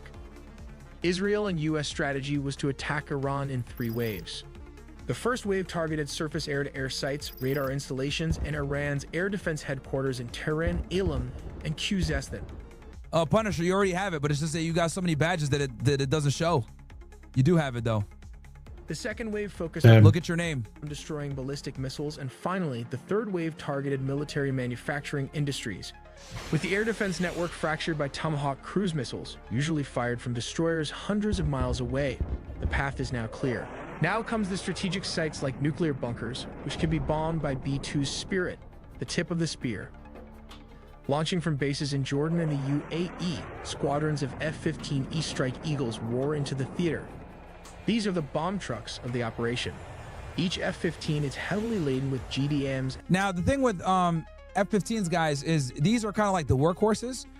They can carry far more weapons than an F-35 can, because F-35s and F-22s, since they're stealth aircraft, obviously more emphasis is put on the stealth. Therefore, they can't carry as much weaponry because it obviously weighs them down. It's heavy, etc. So F-15s are, you know, some of the most important bombers. And small diameter bombs. Interestingly, it can carry up to 19 GDAMs or 28 small diameter weapons, while the B-2s hit the deep bunker. Shout out to Chief Taro. Appreciate you, man. The F-15s hunt the mobile targets. Interesting. Their 80 SA radars scan the ground for ballistic missile launchers hiding in valleys. Working in pairs, they drop precision bombs on missile convoys, hangars, and secondary command nodes. Once they are Winchester, out of ammo, or low on fuel, they don't go home yet. They connect to this tanker common launch tube that fits into almost any aircraft's existing fuel hatch. They retreat to those tanker tracks established in Phase 1, taking on thousands of Gibby, thank you so much. Pounds of jet fuel in midair before turning back for a second sortie. We make original videos from... Okay, let's get... So, here's the thing, right? Like, it's easy to sit there and say, oh, yeah, you know, we had 6 soldiers die, right, from the KC-135. But what they never show you is that this was actually a real person, right? Yep. Rest in peace to... They just say, yeah, he died. That's it. Right? And this is why I'm anti-war, guys.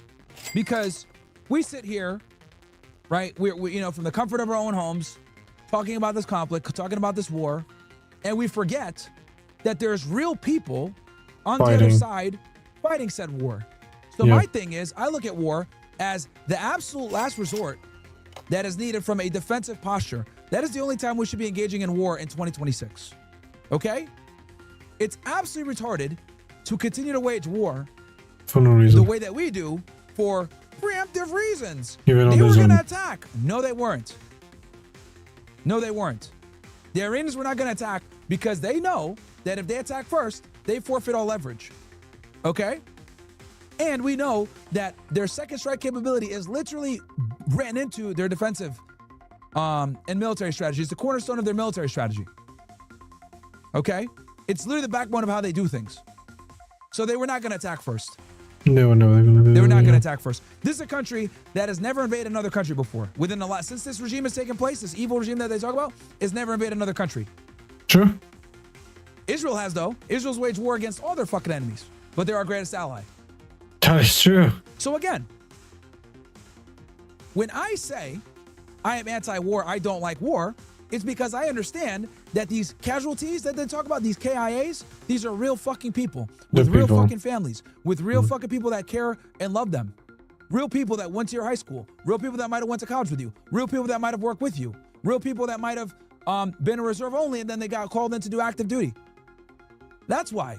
So when I see these idiots on X talking about, yeah, fuck around and find out. Yeah, America, fuck yeah, let's go. They don't talk about a lot this. of the times haven't served. Or if they do, they have ulterior motives. They don't serve anymore. They want to send their kids to these fucking conflicts, but they're okay with sending yours. They don't have to worry about, am I going to be able to afford gas to go to work today? They're making a bunch of money talking about, yeah, America, fuck yeah, we're destroying them. Woo, making a bunch of money on this shit. Still fucking yeah, it sucks, but and then also the other thing that's important is that don't forget that Donald Trump campaigned on no new fucking wars. This is a new war. I don't care what anybody says. This is absolutely a new war. Now I know that the administration is reluctant to call it a war. This is why Pete Hegseth won't give an answer. Says, oh yeah, we're leaving it to the lawyers, etc. But this is a new fucking war. We have casualties. We spent billions upon billions of dollars. And the casualties that we know, I guarantee they're more than that. And we know that something like 150 servicemen were significantly injured. You know what that means? They probably were maimed. That means that they probably had to go ahead and get amputations or they're not going to come back the same. Oh, so horrible. Fucking America, bro. I need real.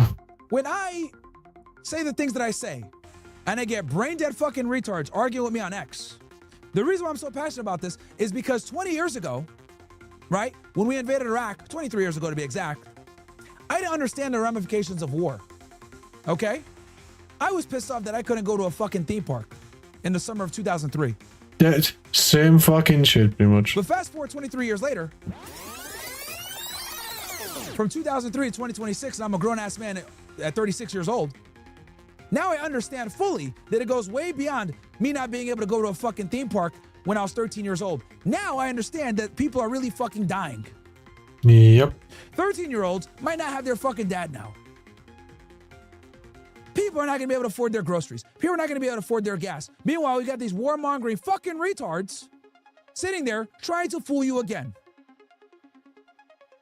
Well, luckily, this time around, we have alternative media. Luckily, this time around, we don't have to rely on mainstream media bullshit, which is where Louis Theroux comes from, by the way. We don't have to rely upon, deceptive journalists trying to put us out a fucking agenda. We have alternative media where people don't have an agenda, where they can just be honest with you. Honest, I'm not paid by anybody. I'm not paid by the Republicans. I'm not paid by the fucking Democrats. I'm not paid by these motherfuckers. Matter of fact, a lot of them don't like me because of the things that I say. Because I call it like it is. And I'm here to fucking tell you guys, this war is bullshit. Anyone that supports this war is bullshit. And anyone that, is sitting there cheering on this war is a piece of fucking shit retard that clearly doesn't understand the serious geopolitical ramifications that we're all gonna have to pay for. Yeah, everyone's gonna pay for it because of this dumb fucking decisions. These stupid ass MAGA motherfuckers that are sitting there cheering, saying like, Iran is the biggest backer of terrorism and, they're a threat to America, whatever. They're retards. Yeah, they're backer of terrorism against Israel. They have issues with Israel. The only reason that we have issues with them is because of Israel. Israel. Okay? Yep. When are we going to figure out that intervention does not work in the Middle East? It never didn't work worked. in fucking Sudan. It didn't work in Libya. And in these countries, it's still chaos now. It's definitely not going to work in Iran because they can fight back. Unlike all these other countries, because the Iranians have studied how we wage warfare and they prepared for it. They built everything underground. Despite Pete X's dumbass telling you guys that we've taken out 90% of their ability to fight, that's a fucking lie. That's a lie.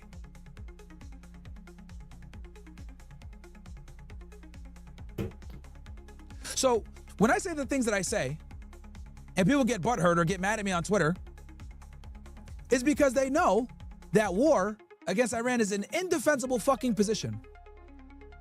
And Trump lied to us because he campaigned on not going to war. Because and that is also that's what's the most fucking the thing that pisses me off the most, actually.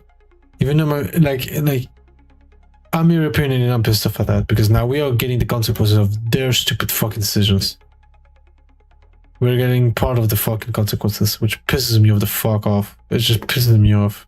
It's dumb fucking people that have power and money. They clearly are not to be trusted, and somehow they still fucking have it. It pisses me off. Triggers me.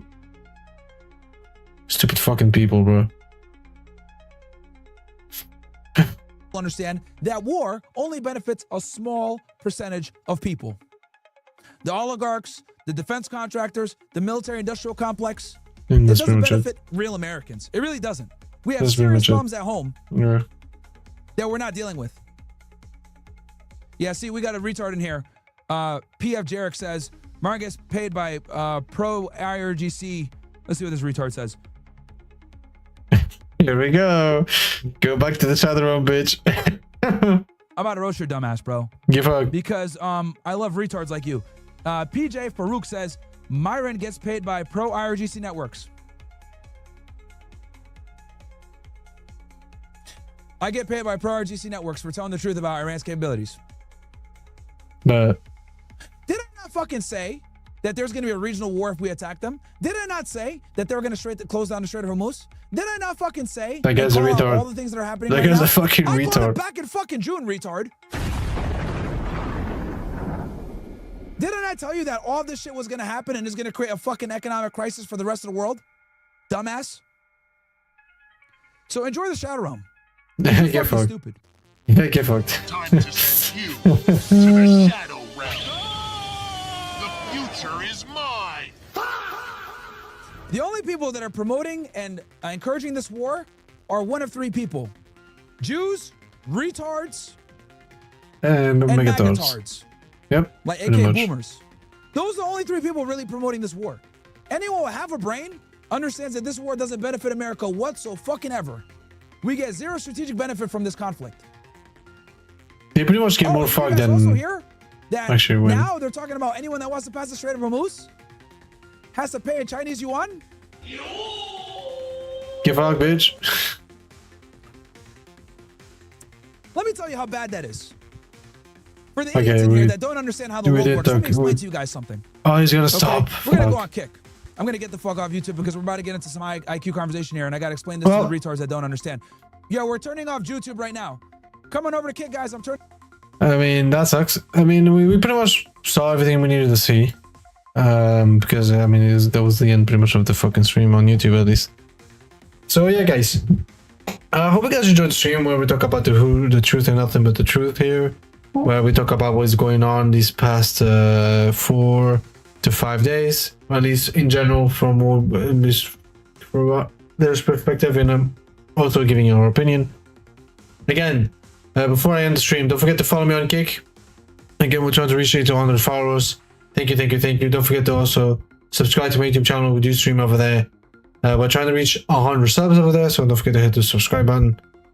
Go check out the additional content I give to you guys on other social media. So go follow me everywhere and enjoy the content. And again, guys, big thank you for Ergotori for the affiliation, tech company that sells merchandise and tech equipment. Thank you, thank you, thank you. Hope you guys enjoyed the stream.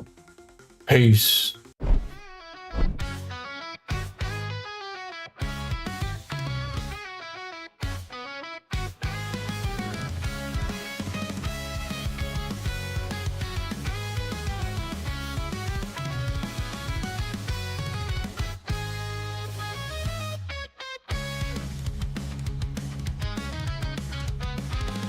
Dame la ley,